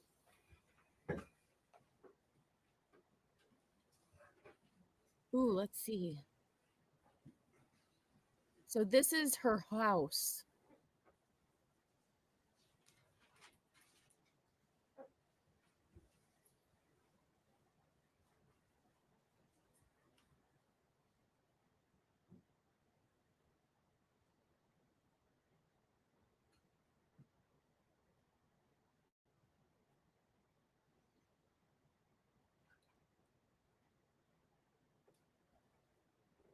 Whoa. That was a little bit of a wobble, I think.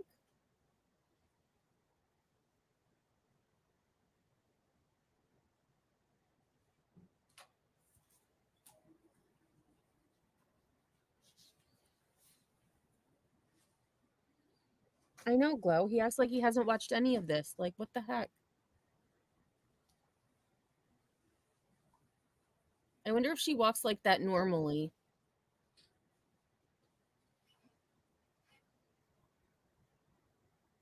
That would be my question. Aw, puppy.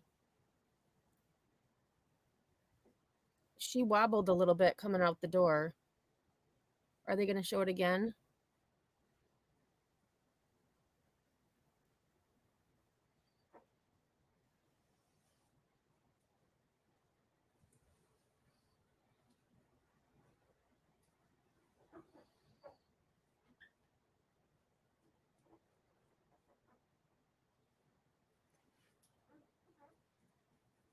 what this view is- is this, deputy? Or detective? Okay, this is Sorry. the house So across this the is the camera street. across the street on the barn. And there's her car. And remember, she allegedly hit a truck on her way to the boat club.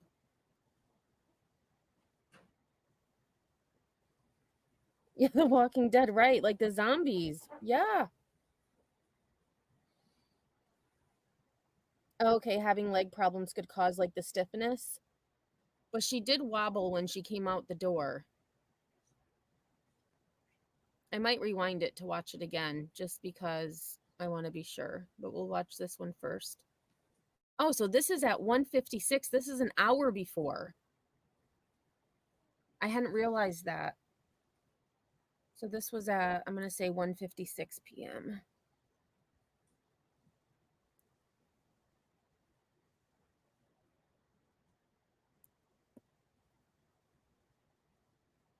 Puppy. He's a happy dog. All right, I don't see her.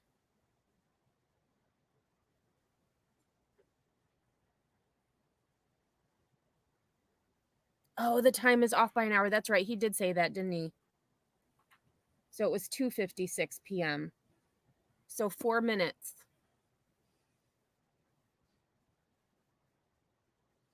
Okay, Glow. So your arthritis and balance problems cause me to wobble sometimes. But I feel like with her blood alcohol, and I mean, I don't know how long, I might have missed it, how long it was from when this happened to when she had her blood drawn. Oh, here she comes. But I mean, 0.18 is pretty high.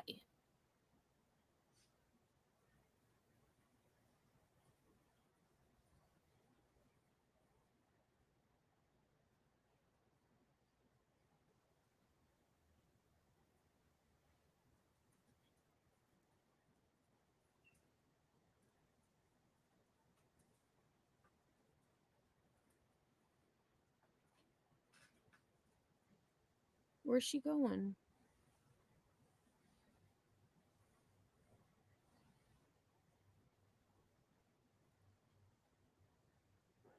Oh, there she is. Okay.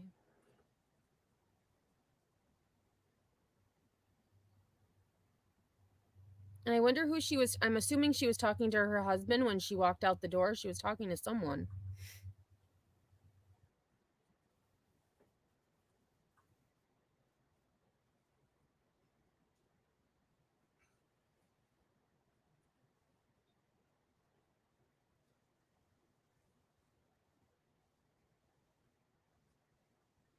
Okay, so that's the end of that. Oh, there she goes. Now she's backing up.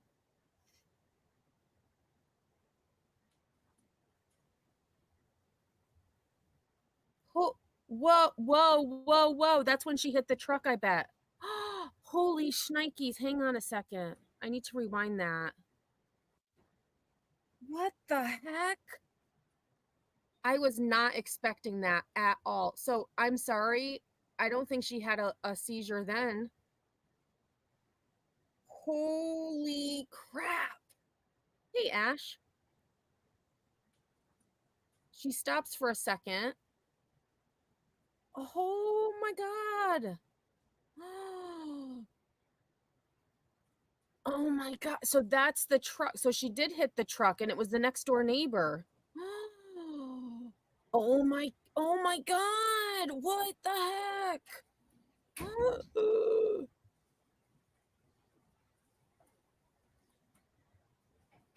Oh, holy. I didn't realize that the truck that got hit was next door to her house. Holy crap.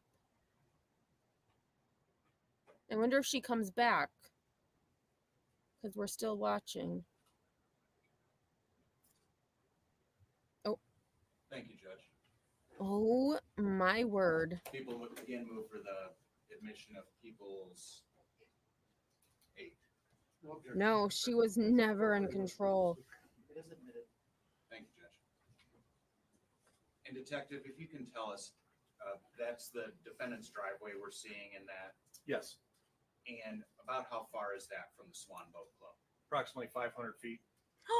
No further questions for the detective sergeant. 500 feet. Thank you, Your Honor. You've had opportunity to review my client's criminal history, am I correct? Yes. Objection, Judge. I can't imagine. It's like a relevance of tenth this. of a mile. No, a hundredth of a mile. Did you get a chance to review her driving history? Objection. Same objection. Response. I'll withdraw. Sustained. Don't continue down this line, Mr. Clovis. I understand, Judge.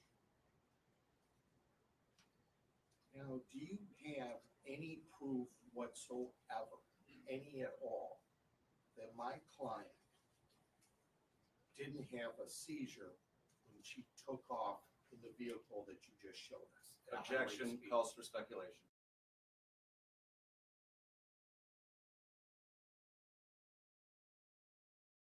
I understand, Judge. Now, do you have any proof whatsoever, any at all, that my client didn't have a seizure when she took off in the vehicle that you just showed us? at a high rate of Objection speed? calls for speculation. He can answer whether he does or not. Maybe he does. We won't know until he answers. Overruled. You may answer the question. Can you guys say that question again, please? Okay, do you have any reason not to believe that my client had a seizure that day? Objection. It's a confusing question. It's a double negative. People would also object to relevance. Your Honor. Please rephrase the question. Thank you, Judge. Do you know if my client had a seizure at the moment that car took off in the video? I wasn't in the car. So the answer, I suppose, would be you don't know if she had a seizure. Is that correct? I would not be able to answer that, no. That's a fair answer. Are you aware of my client having a history of neuropathy? Yes. Did you go and check her while you're investigating this case as a detective, her medical records and her inpatient records back to November? I believe we did do a search warrant for medical records, yes. Okay. Was there confirmation that my client suffered from neuropathy? I didn't look through the medical records. Did you see anything that talked about her having any other medical problems like seizures? The only medical. Objection, Judge. I guess if there's records that Mr. Clovis wants to present as to his client's medical history, this is not the appropriate witness to get those in through. He's free to call a medical witness on his own if that's evidence that he wants to get in at this stage of the proceedings. I'm not asking to get any records in. The detective said he did a search warrant, he got the records, he's the officer in charge. And is there anything about seizures? That's within his knowledge. The answer, he had not reviewed the records. Is that correct? That's correct, Judge. And you're the detective in charge of the case? No. Who's the detective? Detective Modelinsky.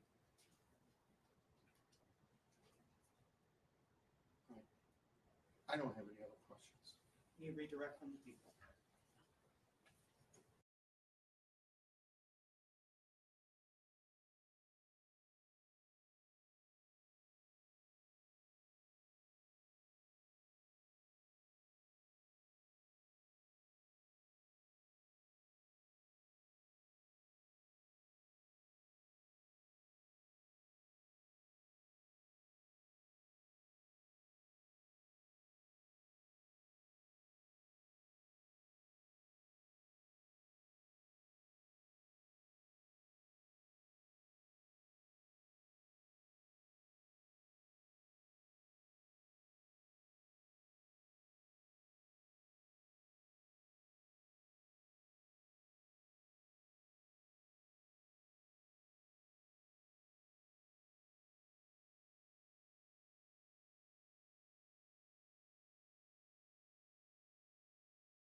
Oh crap, how did I get muted? My bad. On here I was complaining and nobody heard me. But I was saying, so the defense is trying to say that she had a seizure when she backed out of her driveway, which she backed out pretty good, and then put the car in kept the car in reverse but hit the gas. So she went around, and my statement was, given say she did have a seizure, her legs seized up, she didn't have control, she was able to put the car back in drive. So if you were having a seizure where you, quote, blacked out, which is what they claimed in the first appearance, how would you then be able to put the car back in drive and take off? That's my my argument.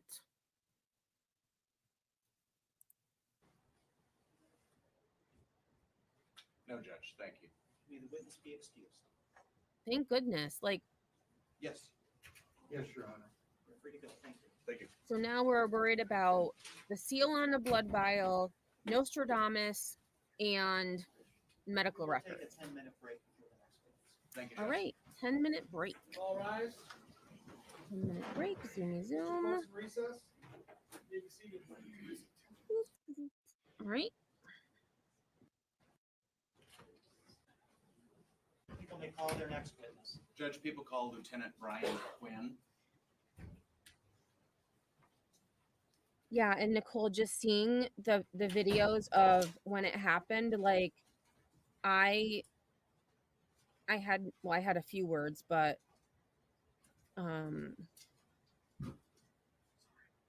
it's awful. Yeah, I agree, Chloe. It is freaking insane. Freaking insane. Please raise your right hand. You solemnly swear to tell the truth, the whole All right, truth, so this and nothing but the is, truth, so help you God. I do. I think they said Deputy Quinn. Lieutenant, if you could state your name and spell your name for the record. Brian Quinn, BRIAN. Time people are going to admit a stipulated exhibit, People's 9, which is the Bosch CDR download from defendant's 2017 Ford Edge. No, for the record, that's been stipulated Ooh. to be admitted by the parties, and it is admitted. I want to know how fast she was going. That's my next question that I want to know. Lieutenant, what do you do for a living? I am a lieutenant for the Monroe County. Oh, he's a Sheriff's lieutenant. How long have you worked for the Monroe County Sheriff's Office? 24 years. Is that your entire law enforcement career? No. Where else have you worked? In the state of New Jersey. Okay. As a peace officer there too? Yes. How long did you work there? 10 years. So you've been a police officer for 34 plus years? Woo. Yes, sir. Thank you for your service, sir. What is your role in the Sheriff's Department right now? I am technically, I oversee several divisions within the Sheriff's Office, the Traffic Services Division, the Expediter's Office, and our Civil Division. Okay. Lieutenant, what is the Traffic Services Division? The Traffic Services Division, we have sheriff's deputies that are assigned to enforce traffic laws on secondary roadways within the county of Monroe. We also investigate serious and fatal traffic crashes. Okay. Prior to your position as lieutenant, were you the lead of the Traffic Services Division? I was as a sergeant, and I am as a lieutenant. Okay. In total, how long have you been the lead of the Traffic Services Division? Since 2019. As a result of that, you've received a lot of specialized training in traffic services. I have. Accident reconstruction.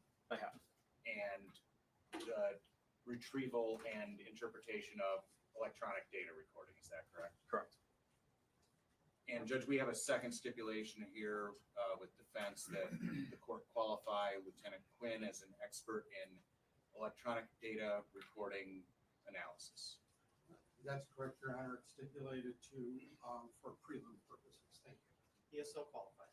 Thank you, Judge. Lieutenant, do you have a copy of the People's Exhibit 9? I do. And is that a report from the EDR of defendant's 2017 Ford Edge? It is. How did you come about that document? This document was given to me by Deputy Nicholas Burkhardt.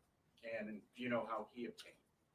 Deputy Burkhardt is a technician for Bosch, meaning he can image the information off of the event data recorder, but he is not an analyst.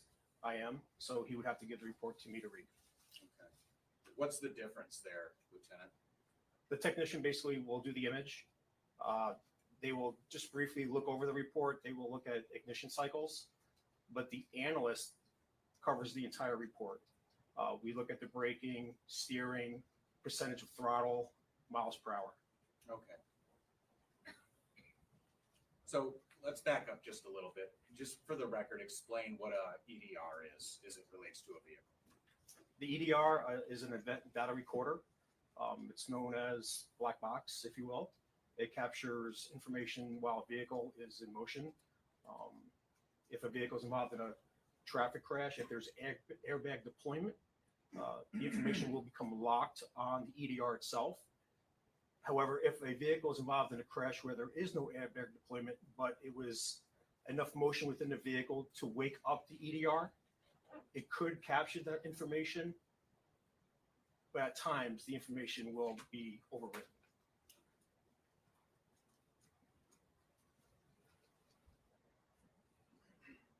To that end, Lieutenant, what's the difference between, say, a controlled stop and a crash that brings a vehicle to a stop?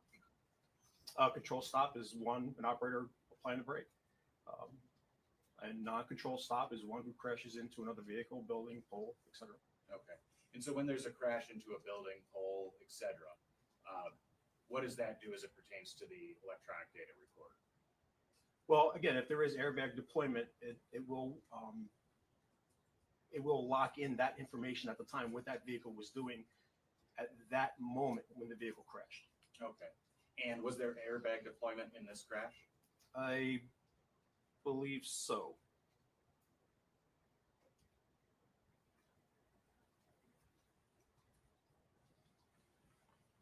But there was 2 events captured on this record. As to the second event, was there airbag? Your Honor, just let the record reflect. Oh, right, because the first event would have been when she hit the truck, I would assume. So please refer to your notes and then answer. Yes. May I reflect?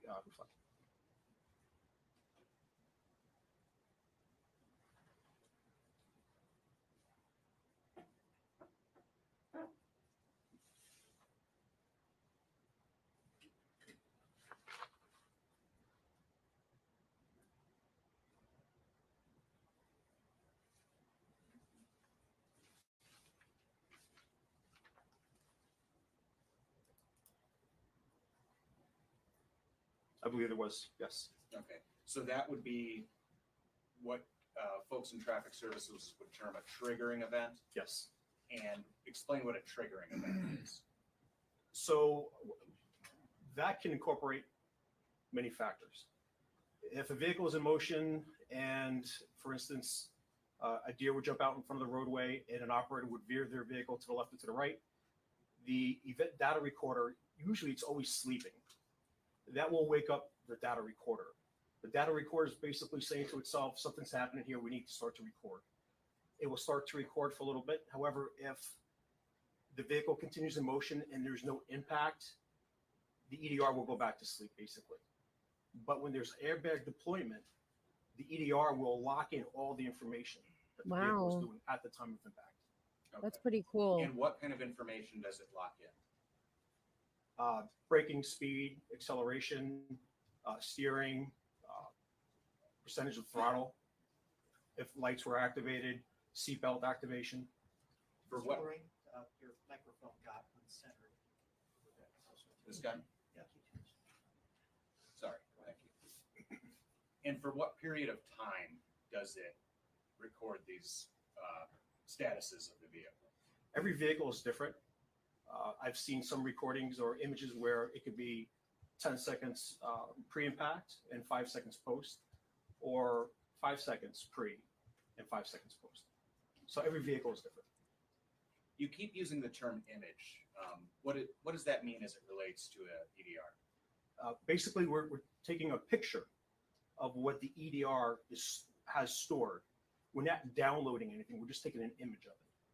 So that data exists on the EDR, and the term that analysts use is image it to retrieve that information. Correct. What about this EDR, Lieutenant? What kind of information does it record? Or how, let's ask it this way, how long does this EDR record? 5 seconds pre-impact. Okay.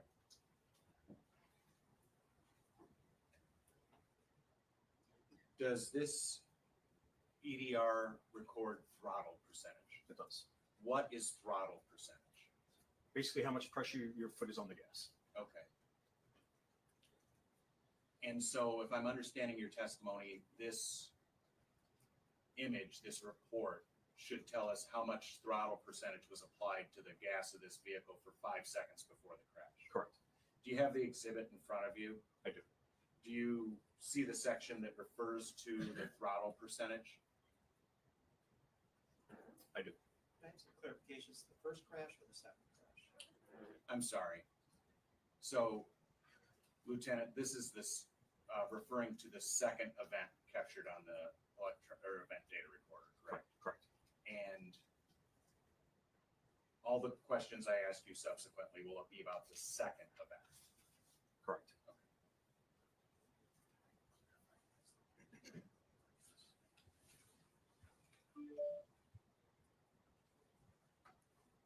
Just to lay a little foundation here, Lieutenant, did you have an opportunity to review this case in its entirety?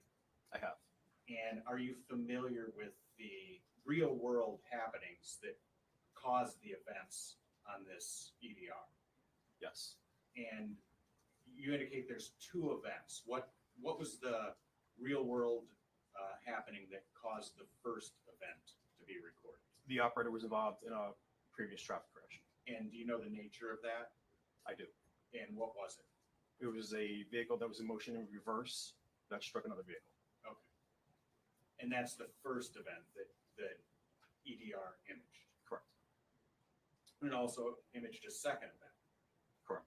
And do you know what the real world happening was that caused that image to be locked in on the EDR? I do. And what was that? The motor vehicle striking a building. Okay. And to the best of your knowledge and understanding, that building's the Swan Boat Club, right? Correct. So turning back to the report itself, do you have the section on throttle in front of you? I do. Or throttle percentage, I should say. Lieutenant, how does that, so it records back 5 seconds. Is that right? Correct. And then how does it give you that data? So when the vehicle struck the building, of course, that crash was recorded. So the EDR itself can record 5 seconds prior to that event taking place. So that's the information that I've received on this document. And then does it show you, at 5 seconds on down to the crash? It does. Okay. And then if you could tell the court for each, what increments of time does it record? Half a second. Okay. Could you review the exhibit and proffer for the court what the throttle percentage is for each of those time increments prior to the crash? At -5 seconds, 0. -4.5 seconds, 59.3%. -4 seconds, 0. -3.5 seconds, 80.1%. 3 seconds, 82%. 2.5 seconds, 0. 2 seconds, 100%. -1.5, 0. -1.0, 97.9%. -0.5, 97.0%. And 0, which is the point of impact, is 96.6%. So at the time, so how do you interpret that as to what? I was going to say, I don't throttle understand that. percentage- What's the real world implication of that, Lieutenant? Let's just ask it that way. From my training, anything that's 70% or higher, 70 to 100, is actually 100%. What do you mean by that? the gas pedals to the floor. Ooh.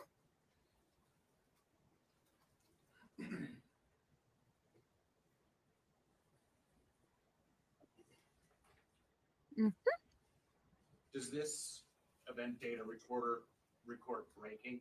It does. Does that report have a section on braking? It does. And what does it report? What real world event does it show within the image? It recorded every half of a second from 5 seconds to the point of impact. And what does it indicate about braking? Is it a percentage? What information does it relay? Whether or not the brakes were engaged, it's either on or off. Okay. At any point in the 5 seconds prior to this crash, does the report reflect the brakes were engaged? Yes. And if you could, Lieutenant, going through the 5 seconds, again, give us the indication time-wise whether or not the brakes were engaged in this event. Negative 0.5 seconds off, negative 4.5 seconds off, negative 4 seconds off, negative 3.5 seconds off, negative 3 seconds off, negative 2.5 seconds off, negative 2 on, negative 1.5 seconds off, negative 1.0 seconds off, negative 0.5 seconds off, 0 point of impact off.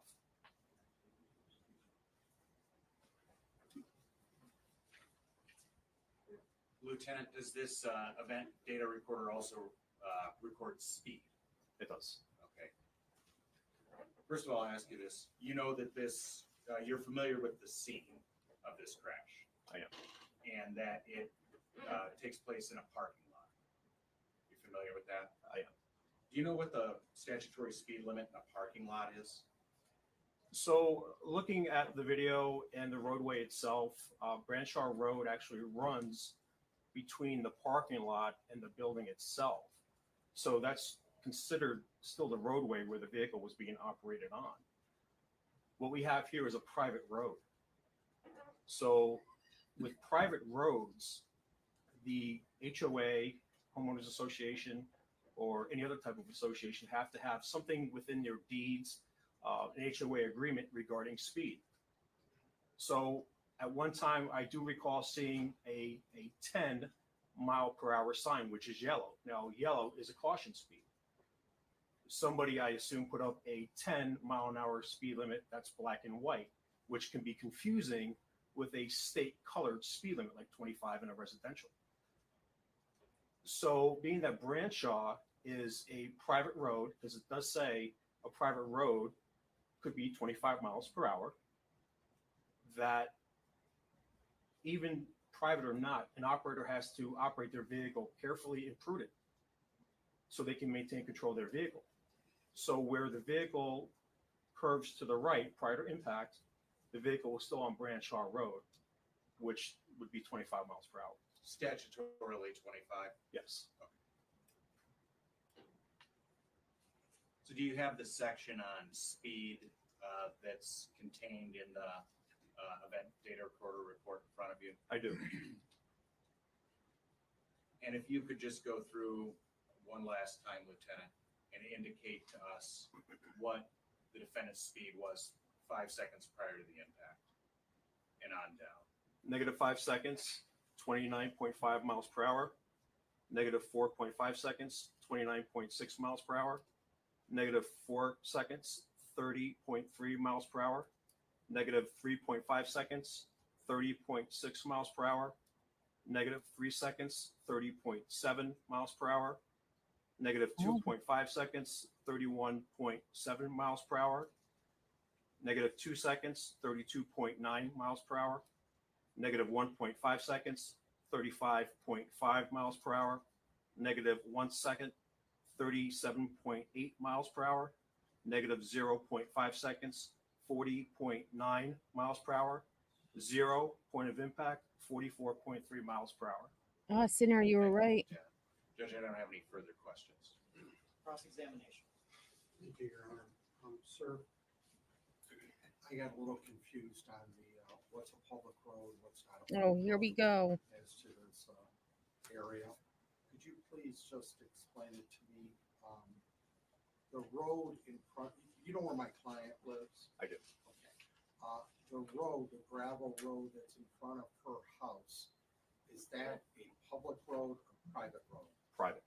Okay. And the parking lot that, that's in front of the Swan Boat Club, is that private? The parking lot itself would be private, but Branshaw again runs through the parking lot and the building. So reviewing the video from the crash, to me, she was still on Branshaw Road and then leaves the roadway and then crashes into the building. All right.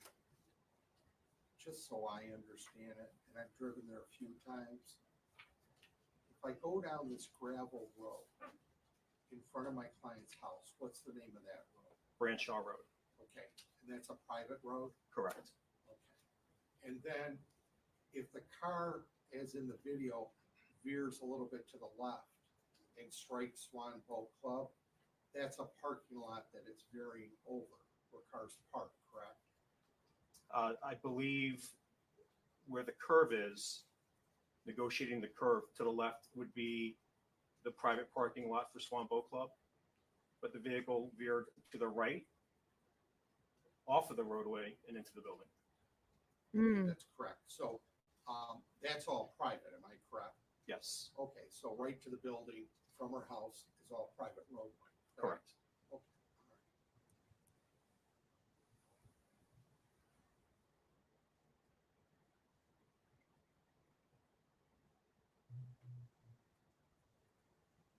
I don't have any other questions.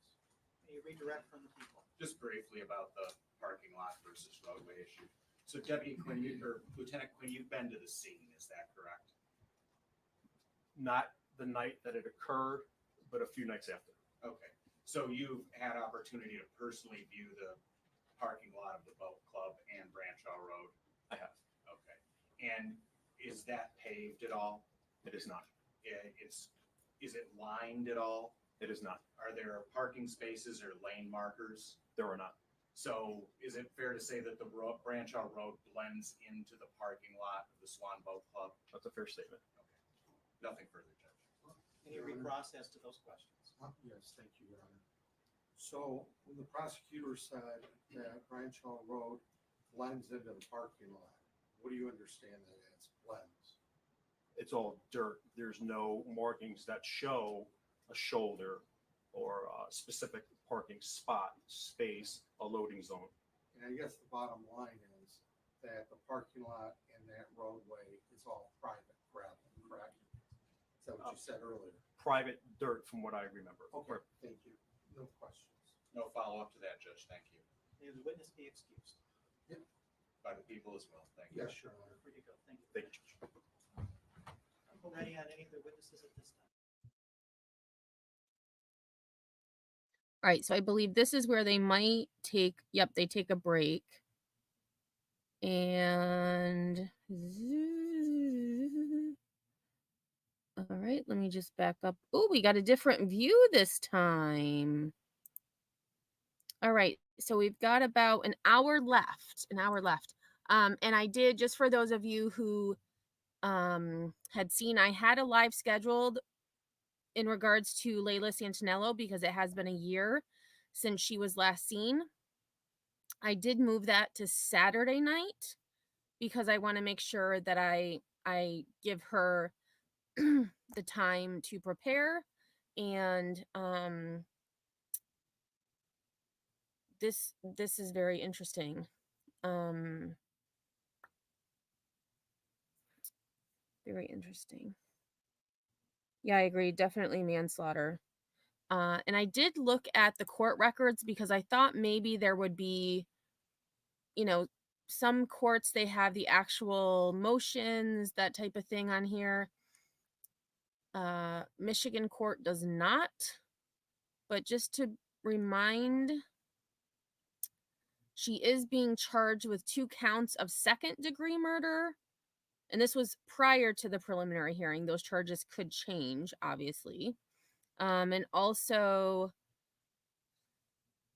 operating under the influence by liquor causing death. There's several of those, and also causing serious injury. Yep. All right.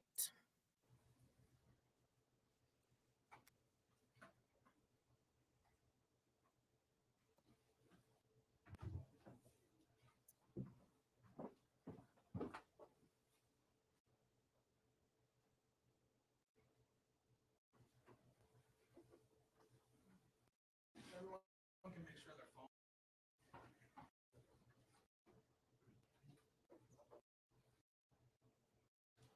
All right, so I'll just keep. Oh, First there district we go. court is back in session. You may be seated.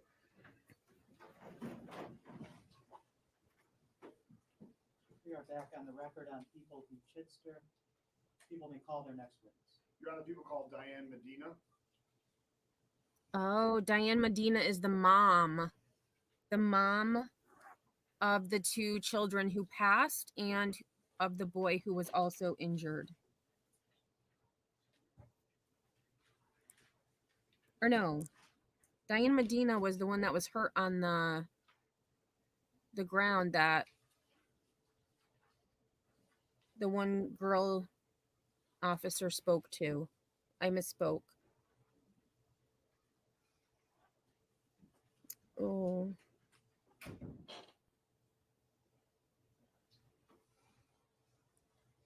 Please raise your right hand. Do you solemnly swear to tell the truth, the whole truth, and nothing but the truth, so help you God? Me too. Please state your name and spell your name for the record.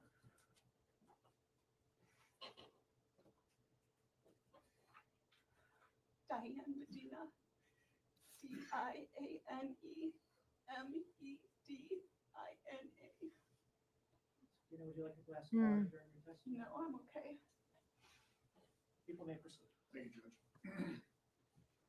Ms. Medina, are you familiar with the Swan Boat Club? Yes, How are you familiar with it? I'm a member of Slum Boat Club.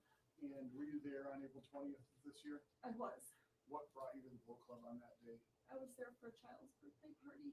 And are you related to the child? What brought you to the birthday party?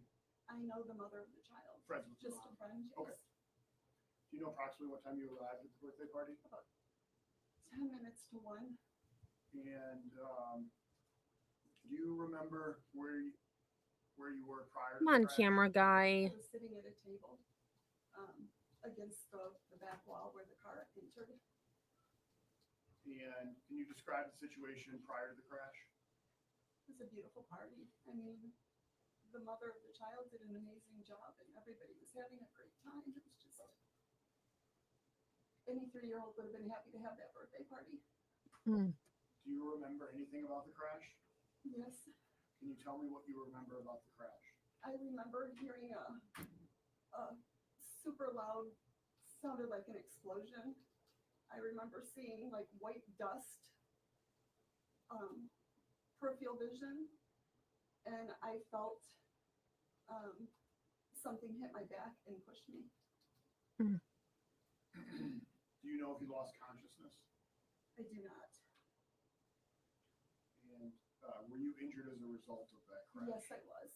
Do you know what injuries you sustained? My pelvis was broken in 6 places. Oh my God. I had internal bleeding. My nose was crushed. A hematoma on my right arm. A laceration to my head. And some other things I can't think of everything else. Did you have a closed head injury? Yes, And were you taken to the hospital on that day? I was. Do you know what hospital you were taken to? Originally I was taken to Monroe. Did you stay at Monroe? I did not. Do you know where you were taken after that? I was taken by ambulance to Toledo. Was this all the same day? Yes, it was. Were you admitted to the Toledo hospital? Yes, I was. Do you know approximately how long you were there? I was there approximately, I was in the hospital for 17 days. I think I was at Toledo for 10. Okay. Were you at a different hospital after Toledo then? I went to a rehab facility in Taylor. How are you doing today? This poor lady. I've been better. Understandable. Are you able to walk? I can take steps with the help of a walker. Are you in any pain at the moment? Yes, Do you take pain I medication? do. Does it affect your ability to testify today? I didn't take it this morning. Oh. Do you have issues sitting or standing for long periods of I time? do. What do you have? What is that issue? My tailbone hurts, my hips hurt, and when I stand for a long period of time, my back hurts. Were you employed prior to the I crash? was. How so? I was a quality control for Hollingsworth. Are you employed now? I am not. Are Well, I'm still employed, but I'm on a medical leave. You're not working. You're unable to work. Right. And that is by your doctor's orders? Yes, Are you in any therapy? I am. What kind of therapy are you taking? I do physical therapy 3 times a week. I do a speech therapy 3 times a week. And I do a psychologist one time a week.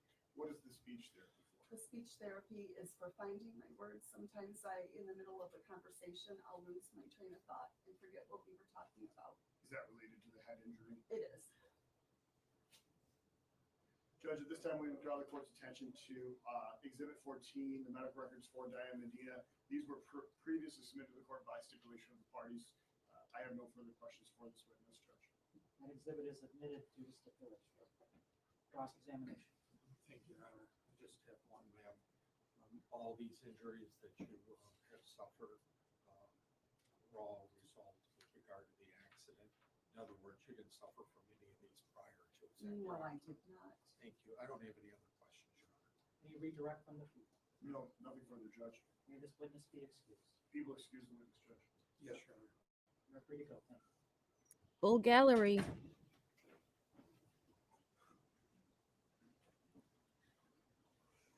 That poor lady. People may call their next witness. Judge, people call Edward Smothers. Edward is the little boy.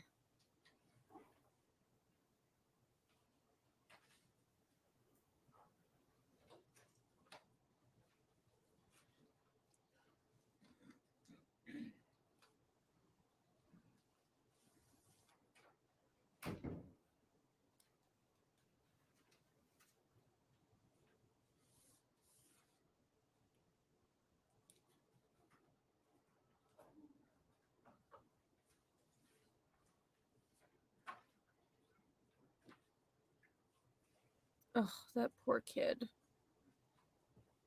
Please raise your right hand. You solemnly swear to tell the truth, the whole truth, and nothing but the truth, so help you God. Yes. Please be seated. Please state your name and spell your name. Edward Smothers.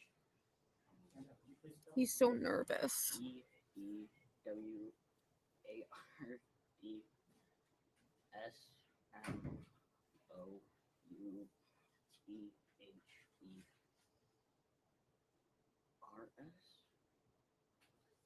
And how old are you? 14. Oh, And, 14. You understand the difference between a truth and a lie? Yeah. So if I was to say that my rope here was green, would that be a truth or a lie? The objection to qualifying him as a witness.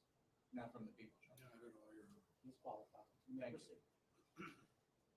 Good afternoon, Edward. I'm Ken Lorraine from the prosecutor's office. When you're testifying, they're making a recording of this, so you have to keep your voice up a little bit, okay? Okay. And you have to answer yes or no, not or nah, or shake your head or things like that, okay? Yes. Okay, thank you. Mr. Smothers, do you remember going to a birthday party on April 20th of this year? Yes. Do you remember if that was at the Swan Boat Club? Yes. Do you remember anything happening that day that was unusual that brought you here today to testify? What do you remember? All I remember is hearing a loud bang and then waking up on the floor. Okay. Your Honor, if the witness could just speak up a little bit louder. Thank you, Your Honor. If you could, please.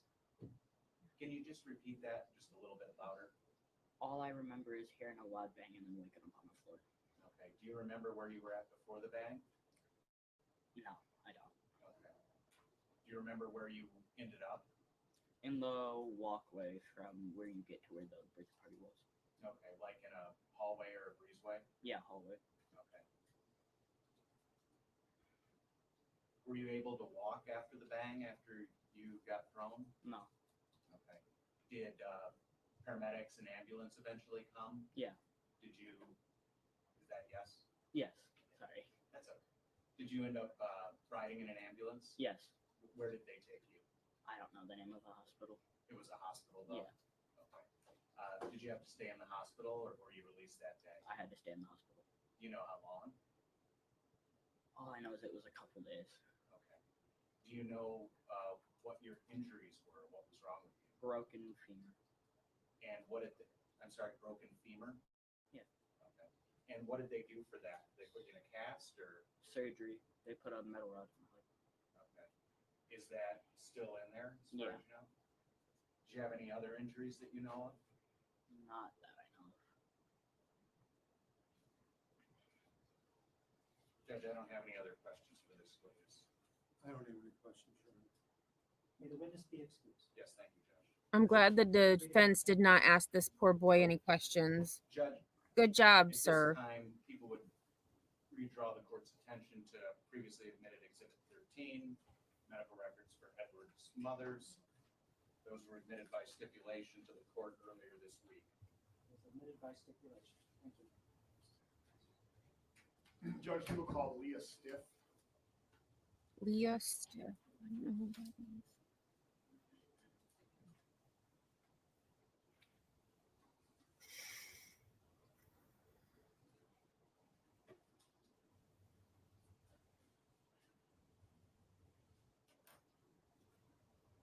I mean, I'm happy to see that Miss Chidester seems to be showing remorse.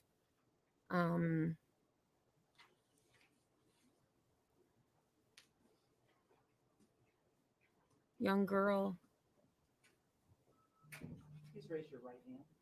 You solemnly swear to tell the truth, the whole truth, and nothing but the truth, so help you God.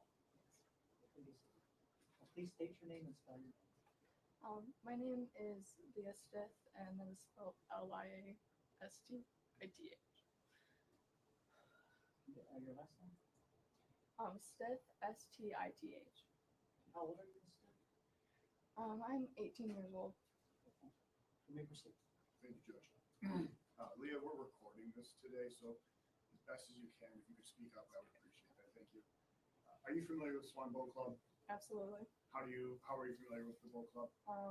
Me and my family, we've been going there for years and years. As members? Yeah, as members, I've both been there. And were you there on April 20th? Yep. And what brought you to the boat club on April 20th? It was my little cousin's birthday party. Do you know approximately what time you would have arrived? I would say around 2:30.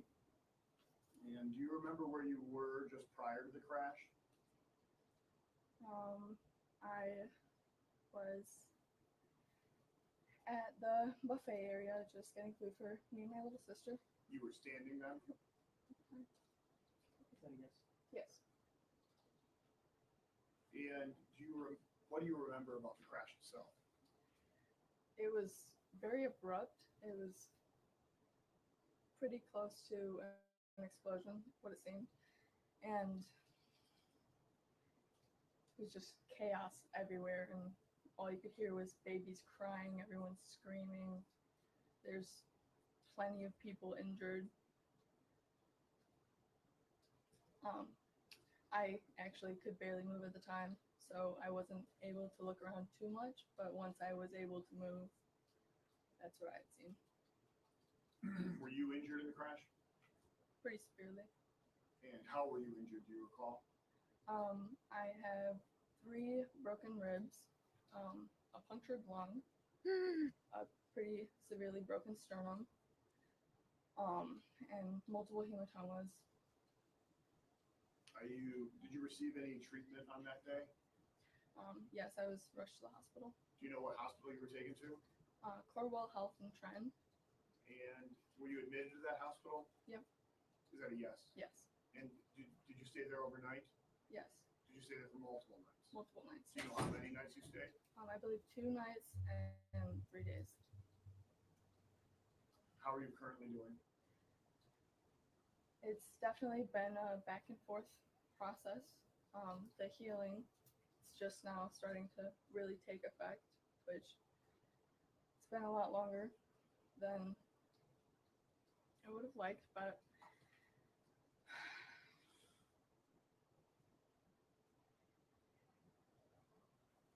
it's difficult to try and go about my days like I didn't just witness something extremely horrific. Are you currently working? Are you able to work? No, I'm not able to work. The doctor has said you cannot. Yeah. Were you working prior to the accident? Yes, 50 hours a week. Are you in any sort of therapy, physical or psychological? I'm in art therapy as well as talk therapy. Judge, at this time, we draw the court's attention to Exhibit 12, medical records for Leah Stitz, which were admitted to and stipulated to by the parties. Exhibit 12 is admitted by stipulation. I have no further questions for this witness, Judge. Cross-examination? No questions. Will the witness be excused? Yes, Judge. You're free to go. Thank you. Poor kid. People may call their next witness. Thank you, Judge. People call Mariah Dodds. Oh, Mariah, I think she might be the mom.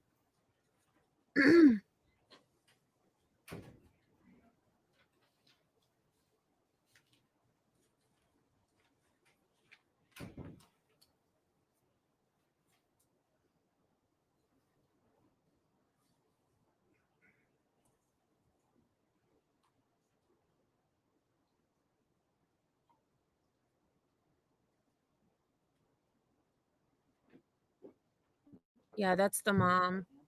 Oh boy. Tell the truth, the whole truth, and nothing but the truth, so help you God. I do. You may be seated. Please state your name and spell your name for the record. Mariah Dodds, MARIAHDODDS. You may proceed. Thank you, Judge. Afternoon, Ms. Dodds.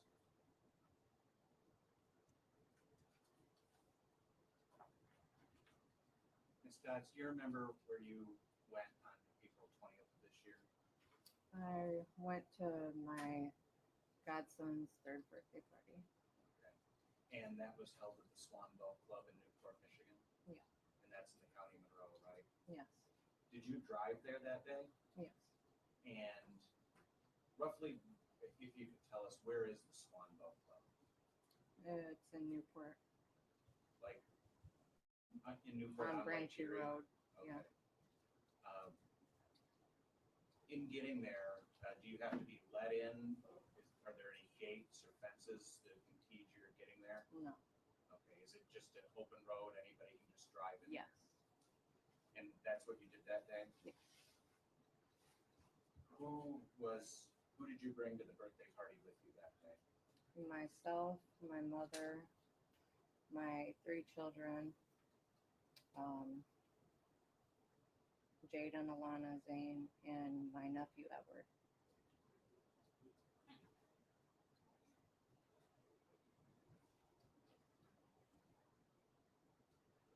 So something out of the ordinary happened at the birthday party. Do you remember anything about that? I felt like I was blacked out. I don't remember nothing. Okay. I just remember hearing 3 voices. That was it. Okay. Do you remember the birthday party prior to an unusual event? Yeah. Do you remember where you were sitting? What your last memory of before you blacked out was? Yeah. What's your last memory? I was walking back to the table my children were sitting at as they were eating, and that was the last thing. Okay. Mhm. You don't remember hearing a crash or a loud boom? Mm. Okay. You don't remember where you wound up after the crash? No. You said you remembered voices. Yeah. Is that all you remember from the scene of the crash? Yeah. Do you know whose voices they were?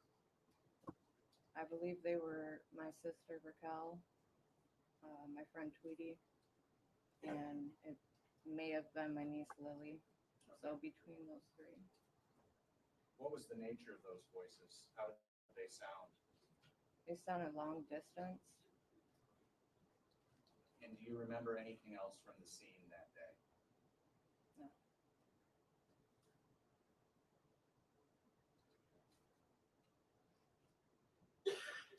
What's your next memory? Waking up in the hospital, Okay. Did you know where you were? kinda. I had my eyes squinted and I seen the surroundings, knowing that I was in a hospital room. Okay. Was anyone with you? My sister Raquel.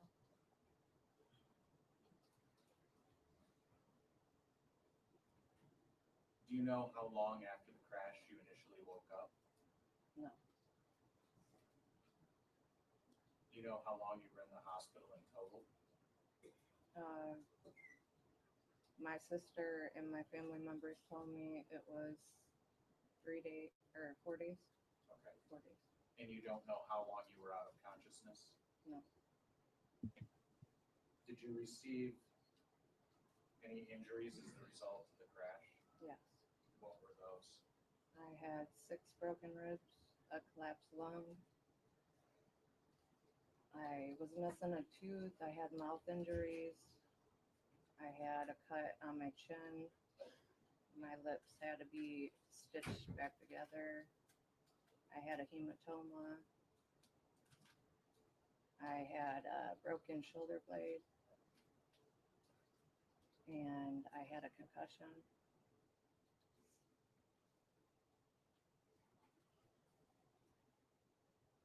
Are you still dealing with those injuries or are they all healed? I'm sore still, but I'm getting therapy. Do you have any trouble breathing still from the ribs in your lung? It's discomfort. Was there any intervention for the collapsed lung? Did they do anything to your body because of that? I had a chest tube put in Okay. Like through your throat or? through my rib cage. Okay. So they had to cut you to put a chest tube into your lung? Yes.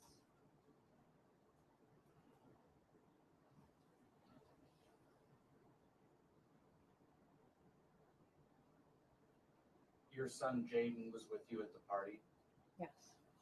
Do you have recollection of him being at the table with you and Zane and Alana? I am not sure. Okay. What's your last memory of Jaden and his location before the crash? He was, I want to say close by the table, but he wasn't sitting at the table. And he's your son, correct? Yes. And how old is he? 12. Okay. And do you know if Jaden was hospitalized as a result of the crash? Yes. Okay. Do you know how long Jaden was hospitalized? 2 weeks. Okay. What injuries did he receive? He had broken ribs. He had several broken bones through his body, on his legs. He had a deep cut in the back of his head. It had to be stapled. He also had a collapsed lung as well as a chest tube. He had a broken pelvis. Oh my God. Did he have to have any, for lack of a better medical term, hardware put in for the broken bones? Yes. What was that? There were rods put in both of his legs. And obviously you had to have surgery for that. Yes. How is Jaden doing now? He still can't walk. Okay. He's in a hospital bed still in our living room. So you have to have home care for him? Yeah. Is he in any kind of therapy right now? What kinds? Physical therapy, occupational therapy, and he has regular nurses that come. And he has appointments outside of the home, getting x-rays to see the status of his injuries, to see what the next step is for him to walk, to try to walk.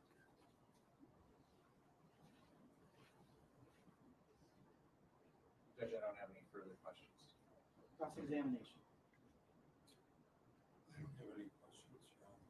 May the witness be excused. Yes, Judge. And Your Honor, at this time, I call the court's attention to the stipulated exhibits 15, medical records for Mariah Dodds, and 16 medical records for Jaden Phillips that were previously submitted to the court through stipulation.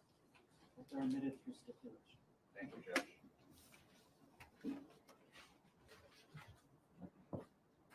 People may call their next witness. Judge, people call Detective Josh Modelinsky.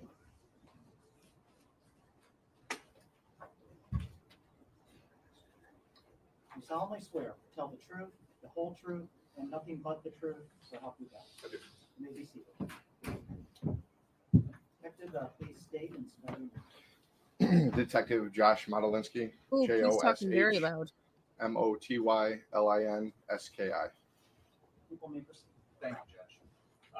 Detective, it's redundant, but what is your job? I'm a detective with the Monroe County Sheriff's Office. Okay, how long have you been a detective? I've been a detective just over 2.5 years. Okay, and how long have you worked for the Monroe County Sheriff's Department? 12 years. Did you have any other jobs in law enforcement prior to that? No. And you were so employed on April 20th of this year? Yes.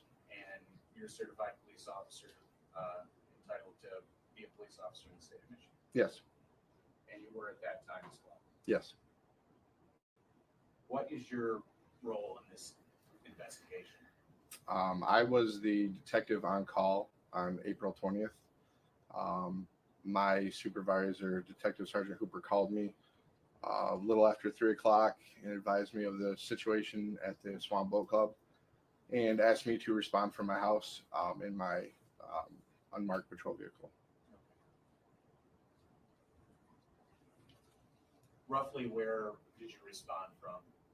My house is located in Temperance, Michigan, right around the area of Lewis and Temperance Road. Okay. So, and then where's the Swan Boat Club located? It's up in Newport off Branchau Road. Okay. To get to the boat club, did you face any physical impediments? The highway, which I typically get on at Luna Pier Road, it was closed off due to construction. So I went a different route. Went through the city of Monroe to Elm Street to North Dixie, out toward the boat club that way. Once you got out near the boat club into the neighborhoods that surround it, are there any fences or gates or anything that blocked your entry? No. The boat club is accessible to the public. Yes. Anyone can drive that. Yes. So you're the officer in charge of this case, is that correct? Correct. So once you arrive on the scene, what do you do first? I meet with the other deputies and supervisors on scene to get a rundown of the situation, as I was not a first responder. Got a baseline of what kind of happened, and then my job from there was to do the medical examination investigations of the 2 deceased children that were at the scene. And do you examine the scene as a whole? Correct. Yes. From your examination of the scene, are you able, as far as the named victims in this complaint are concerned, able to tell us where within the venue they were located? After the crash? After the crash. Yes, after the crash. Edward Smothers was in the breezeway between the boat club and the bar area of the pavilion, or the pavilion and the bar area of the actual boat club itself, that breezeway. Miss Dodds was also in the breezeway. She was pulled out from underneath a door that had come off the hinges going into the pavilion. And the other living victims, Miss Stiff, Miss Medina, and Mr. Phillips, where were they located? Mr. Phillips was located behind the bar in the pavilion, towards the front end of where the car had entered in the building and stopped at its location. Miss Medina was against the bar in the pavilion, probably on the ground in, I would approximate, the middle area of the bar. And then Miss Stiff was also against the bar, farther away from Miss Medina in the car towards the end of the bar. You indicated a moment ago that you did the medical examiner investigation in this case. Correct. And what is a medical examiner investigation? Anytime somebody passes away of unnatural causes and the doctor won't sign a death certificate, one of our detectives who are trained to be a medical examiner investigator have to go out to make sure there's nothing suspicious and basically examine bodies and do a scene overview for the coroner's office so that when we send the bodies down to the coroner's office, the doctors that do the autopsies and such have a understanding of the scene and what happened, the situation by the person became deceased. Okay, so the idea of the investigation is to give a context to the medical exam. Correct. Right? Correct. And that happens in both crime scenes and non-crime scenes. Correct. And this obviously was a crime scene. Correct. And you conducted a medical examiner investigation here. Is that correct? Correct. And what was the nature of that? What were your findings? I found there were 2 juvenile decedents that we shipped down to the coroner's office. After the coroner did their autopsies, I received reports back for both Zane and Alana. The cause of death for Zane. Well, just 1 second on that. Let's talk about your investigation first, a little bit before we get to the results. First as to Zane, where was he located in relationship to the crash? Where was he found? After the crash occurred, he was located pinned between the front driver's side tire and near the wall area where the car came to a rest. Okay. Was he still there when detectives and law enforcement arrived? He was not. Several civilians had lifted the car and pulled him out, and they took him out out of the pavilion where the vehicle entered onto that grass area where medical personnel arrived. Okay. As to Alana Phillips, where was she eventually located? Lana was located on the passenger side, front passenger side, near the tires, the front of the car. She was pinned up against the wall, the door frame, for the pavilion to the walkway. And unfortunately, both Zane and Alana were deceased at the scene. Correct.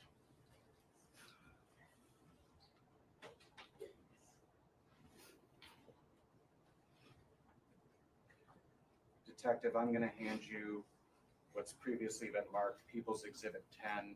This is, you just read the top of that and tell me what that is.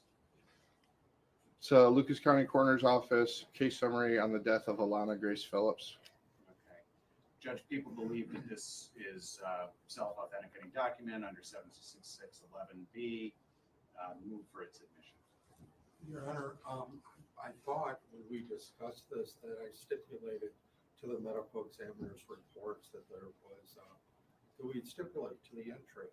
Oh, And I there was believe no we need did for- do that, Judge. It's also self-authenticating. though. Stipulated to. Right, okay, It's thank you. admitted for stipulation. Thank you, Judge. And just as to that, Detective, could you just review that document and proffer for the court what the cause and manner of death is? Yes. Cause of death is multiple blunt force injuries. The manner of death is accident. Thank you. Detective, I'll hand you this second document. And if you could tell the court what the title of that document is. Lucas County Coroner's Office case summary on the death of Zane Isaac Phillips. In your honor, same situation here. People believe it's self-authenticating by statute and it's been stipulated to by defense. That's correct, Your Honor. We stipulated to it. I think there's a court order to that effect. It's admitted pursuant to stipulation. Thank you, Judge. And Detective, same thing here. If you could just review that briefly and proffer for the court what the manner and cause of death in this case is. Cause of death, multiple blunt force trauma, and in parentheses it says second dash minutes. Manner of death, accident. Thank you, Detective. Judge, I don't have any further questions. You may proceed. Thank you, Judge. Officer, you said the autopsy reports that you just read that the manner of death was accidental, am I correct? That's what the coroner's office ruled. It. The manner of death is yes.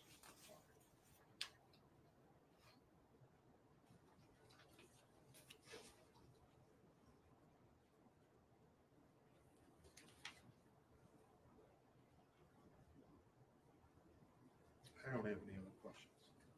Any redirect? No redirect, Judge. You may stand up. People may call their next witness. Judge, at this time, people have no further evidence to present. Do the people rest? People do. Any witnesses for the defense? No, Your Honor. Does the defense rest? Defense rests. Okay, so let's see. Proceed with motion and argument. Judge, people move to bind over on all 9 counts in the amended complaint. Your Honor, people believe they've established date, venue, and the identification of the defendant. Throughout the course of this exam, the court had an opportunity to view body-worn cameras from Sergeant Bomia and Deputy Karina. In both of those body-worn camera videos, the defendant acknowledges her operation of the vehicle at the time of the crash. People's exhibits from the Michigan State Police Crime Lab indicate an intoxication level of 0.18 blood alcohol. Those lab reports were statutorily admitted. The people also submitted a second lab report that indicates a finding of gabapentin in the defendant's blood at the time of the crash. The ME reports, the medical examiner reports that were just admitted, established the cause and manner of death as to the decedents, Zane and Alana Phillips. Both died as a result of multiple blunt force traumas as a result of a car collision. People believe that the medical records entered and the testimony of the live victims here today establish a serious impairment of body function sufficient to show probable cause for counts 5 through 9. That's taking from MCL 257.58C. People believe that the broken bones, punctured lungs, major bone breaks, loss of consciousness, kind of established by all the victims, qualify as a serious impairment of body function under the statute and meet that element. The medical records, medical examiners' reports, videos, defendants' admissions, and the victim's testimony illustrate that the deaths and injuries in this incident were a direct result of the defendant's operation of the motor vehicle. Defendant's operation was the factual and the proximate cause of the deaths and injuries in this case. People believe there's ample evidence to support a probable cause finding of that conclusion. People believe that that establishes probable cause on counts 3 through 9. As to counts 1 and 2, other than the proofs previously noted, the people have established probable cause that victims Zane and Alana died as a result of defendant's actions. People have established probable cause for the court to find that the defendant knowingly created a very high risk of death or great bodily harm, knowing that death or such harm would be the likely result of her actions. To that end, Judge,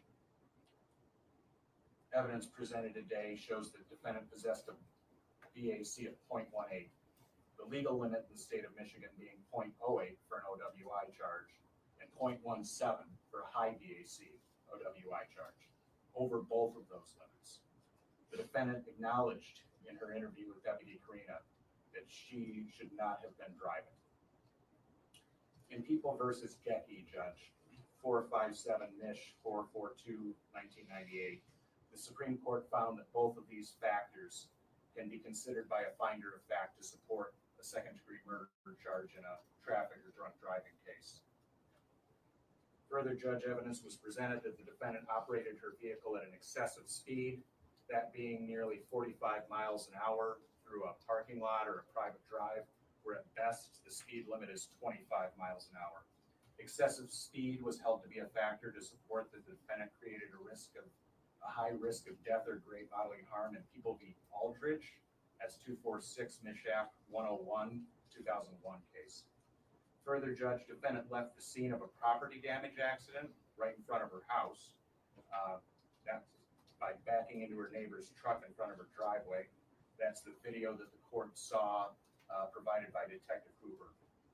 In the unrecorded case, judge, of People versus Del Piano, a 2012 case by the Michigan Court of Appeals that can be found at Westlaw 3046157 found this to be a factor supporting second-degree murder charge in an OWI incident. And finally, Judge, the Gecki case notes that in cases of this nature, in order to sustain the intent element for second-degree murder, the incident should have an overall egregiousness quality. Here, people point out that the defendant's BAC was not only twice the legal limit, but she also had gabapentin in her system. She acknowledged to Deputy Karina that she was intoxicated. She scored herself a 7 out of 10 for intoxication. Further, the defendant left her home in her condition, knowing that she was traveling to a small child's birthday party. The defendant was aware that there would be small children at the boat club that day, maybe not just inside, but maybe also in the parking lot. This was not an ordinary drunk driving crash, Judge. The defendant did not run a red light and strike a car going in the opposite direction. She did not fail to stop in an assured clear distance and rear end someone. She drove her car at almost 45 miles an hour through a building where dozens of people, many of them small children, were having a birthday party. People believe that those factors satisfy the overly egregious quality cited by the Supreme Court in Gecki. For that reason, people ask that the court bind over on all 9 counts. Thank you. Argument from the defense. Thank you, Your Honor. I think it's unquestioned or substantiated that my client suffered from neuropathy and seizures, that she had a history of it. There was nothing to prove otherwise. The officer testified he received through a subpoena the medicals. They're asking for second-degree murder. Your Honor, second-degree murder has some sort of intent involved. There's been absolutely no intent proven through any of the evidence, stipulated or otherwise. It's either that intends to kill the victim or cause severe harm and not with premeditation. The statute right on point. So there was no intent by my client whatsoever. And then second is, did my client intend to cause serious bodily harm that death could result? There's no testimony whatsoever that my client operated her vehicle with the intent for that to occur. If this was a crowd in a parking lot, in a street, and she didn't like somebody in the crowd, as an example, and she wanted to hit that person, and she ended up hitting several people or another person, then that would be second-degree murder. There's an intent to operate the vehicle, her vehicle, in such a manner. There is some intent. There was no intent whatsoever here. There's been no proven. In fact, when the officer sat my client down and conducted an interview and had the body camera from the other officer on, my client spoke just like we're speaking today. There was no slur. There was no, what's my thought? I don't know where I'm at. I don't know what's going on. And a slur that would accompany such a high blood level of alcohol. And so I proposed to the court that had the blood sample result properly been, and I understand, Judge, when I say Oh, come on, sir. the court followed the statute, that the results are self-admission, are authenticated. But if the person that did the draw was here, if the person that did the testing was here, I don't think it would be proper of the 0.18 or what's been openly thrown about in the courtroom. I asked the officer, was there a seal? And the officer says at first, several times, I don't know. Well, of course there's got to be a seal on these. They have to be sterile. So then finally he did say that there was something white on it, even though he's done this several times. So then I asked him, well, how was it sent? And he didn't have a good memory at all on that. And he's the one that's in charge. He's the one that's in charge of drawing the blood, which is extremely serious of whether proving my client's guilty or not guilty, or should even be charged. If somebody has a history of medical issues, that she was even hospitalized in November of 23. Nobody told her not to drive after 6 months. She waited 6 months and a couple weeks after that to drive. Your Honor, Wrong. there's just no evidence. Hang on, I gotta pause just for a second because he said 6 months. No, November. It would be December, January, February, March, April. That is 5 months, sir, not 6 months. And she said on the body cam footage that she was cleared to drive.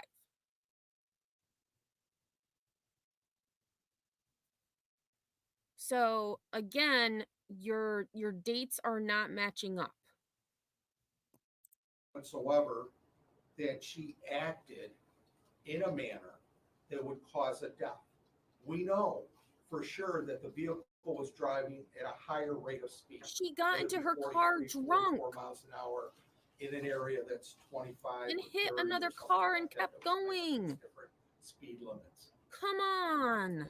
So that would be about 10 over, 15 over about, Oh depending my on what's the God. correct speed in that area. Exactly, Glow.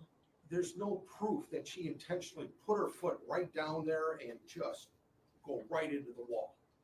Well, there's no What it proof she does tried make to sense stop is either. that she did have a seizure. And Yes, that is true, Lynn. She said she had one in March. Seconds wise. That's what it does make I mean, sense. there's a lot of Because here's inconsistencies this here. person with a perfect record in 50 years that all of a sudden is pushing it to the floor to take off to go right to the boat club where she served as commissary. She didn't get where she's caught. going That's why. For the birthday party, where she knows everybody there. Just doesn't make sense. Yeah, I understand there's a lot of questions of fact, Your Honor. I respect that. But it's just not a murder, too. It just doesn't rise to that. It doesn't, they don't go up to her right afterwards and say, why'd you do it? And she say, that son of a gun, I wanted to get him. Or I'm ticked off at the boat club or whatever. None of that. She said I passed so it out. doesn't rise to the level of this intentional. And that's what it is. It's intentional. She intentionally got in her car drunk. Drunk driving and things like that. But this is intentional. The actions have to be because it carries up to life. So it's going to be pretty serious. Yeah, it And is so serious. She killed the 2 actions kids. just aren't there, honestly, Judge. And I don't even think it rises to the level what's a question of fact. Or else everybody could be charged that there's an accident, somebody seriously hurt with murder too. It's a question of fact for the jury. Judge, respectfully, this shouldn't be a murder too. There's other counts of is there a serious injury and things like that based upon the blood alcohol level of the report itself, and that's it. I understand and I respect the court on that. But murder too, it's just not there, Judge. And then lastly, I ask questions, is this area open to the public? Because drunk driving on private property, if it wasn't, I dispute it fully. It's on private property and not public. So, and what's your if I may point? just have one moment, Your Honor. Public, private, I don't care. She drove into a building.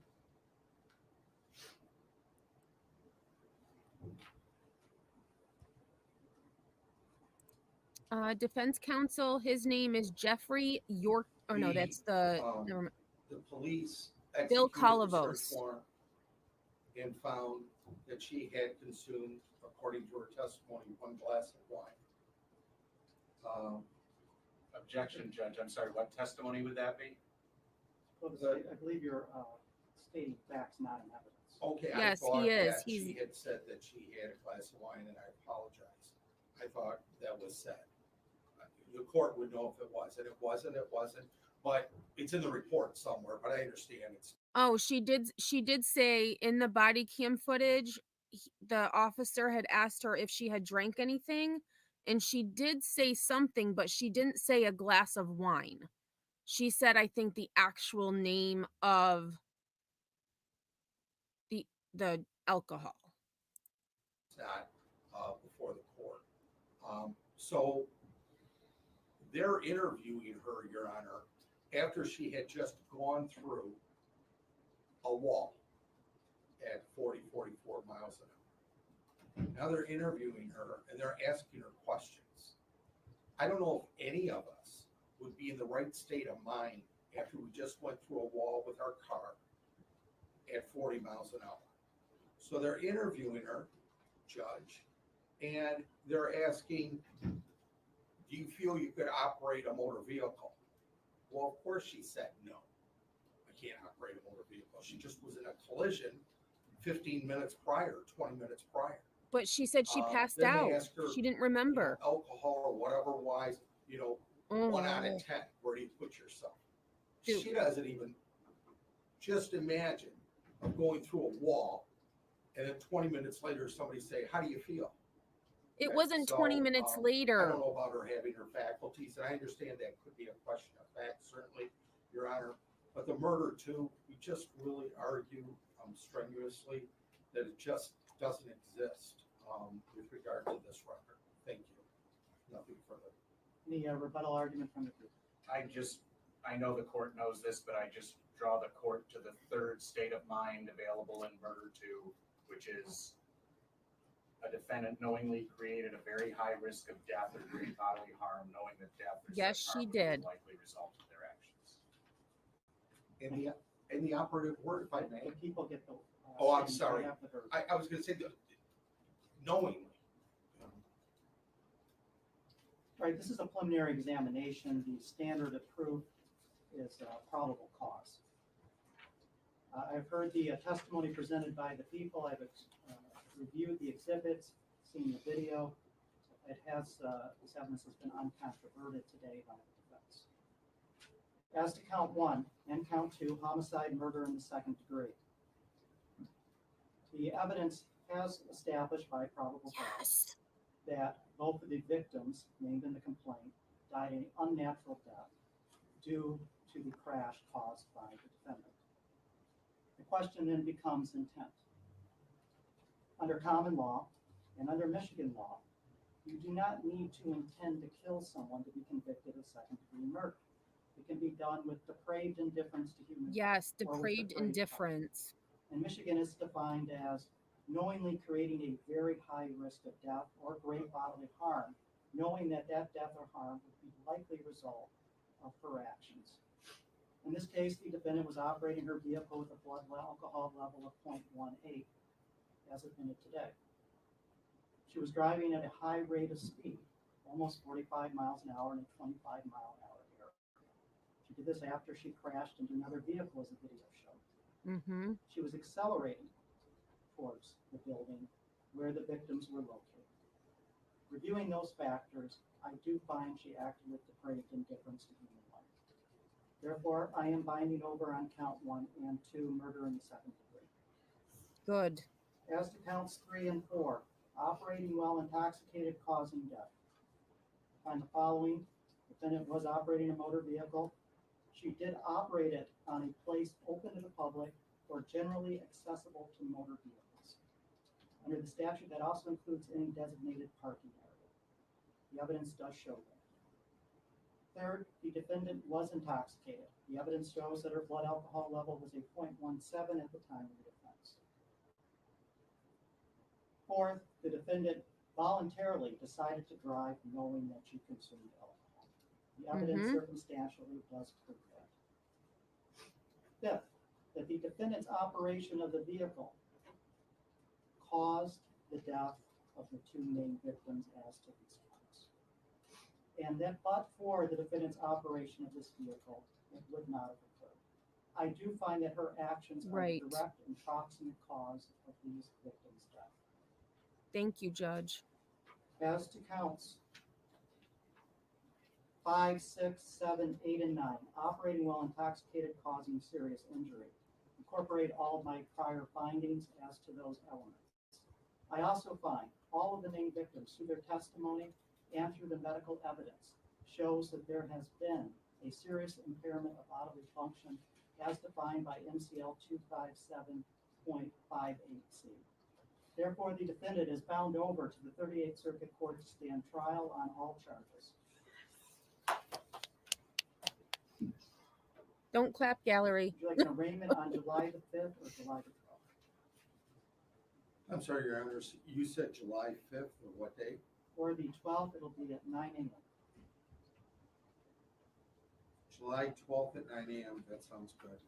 And it will be All arraigned in right. the 38th Circuit Court on July the 12th at 9 a.m. Anything else to address at this time? I hope they remand her.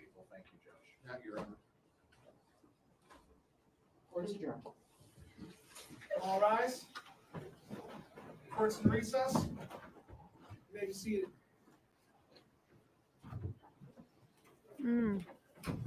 Going to trial, Miss Chidester.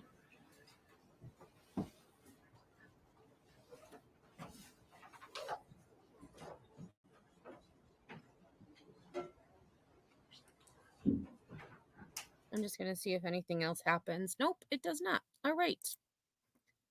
So wow. There was a lot. I've been live for 3.5 hours. Holy cow, it didn't seem like it was that long. A lot of information, and the fact that she was drunk. And again, regardless of if she did have a seizure or not, she was drunk. And there's no reason that she should have been driving a car. And it's my opinion that when she backed into her neighbor's truck,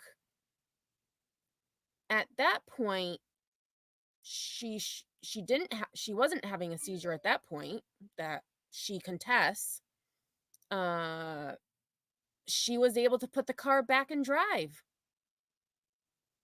At that point, if I hit a car and I wasn't intoxicated, I probably would stop.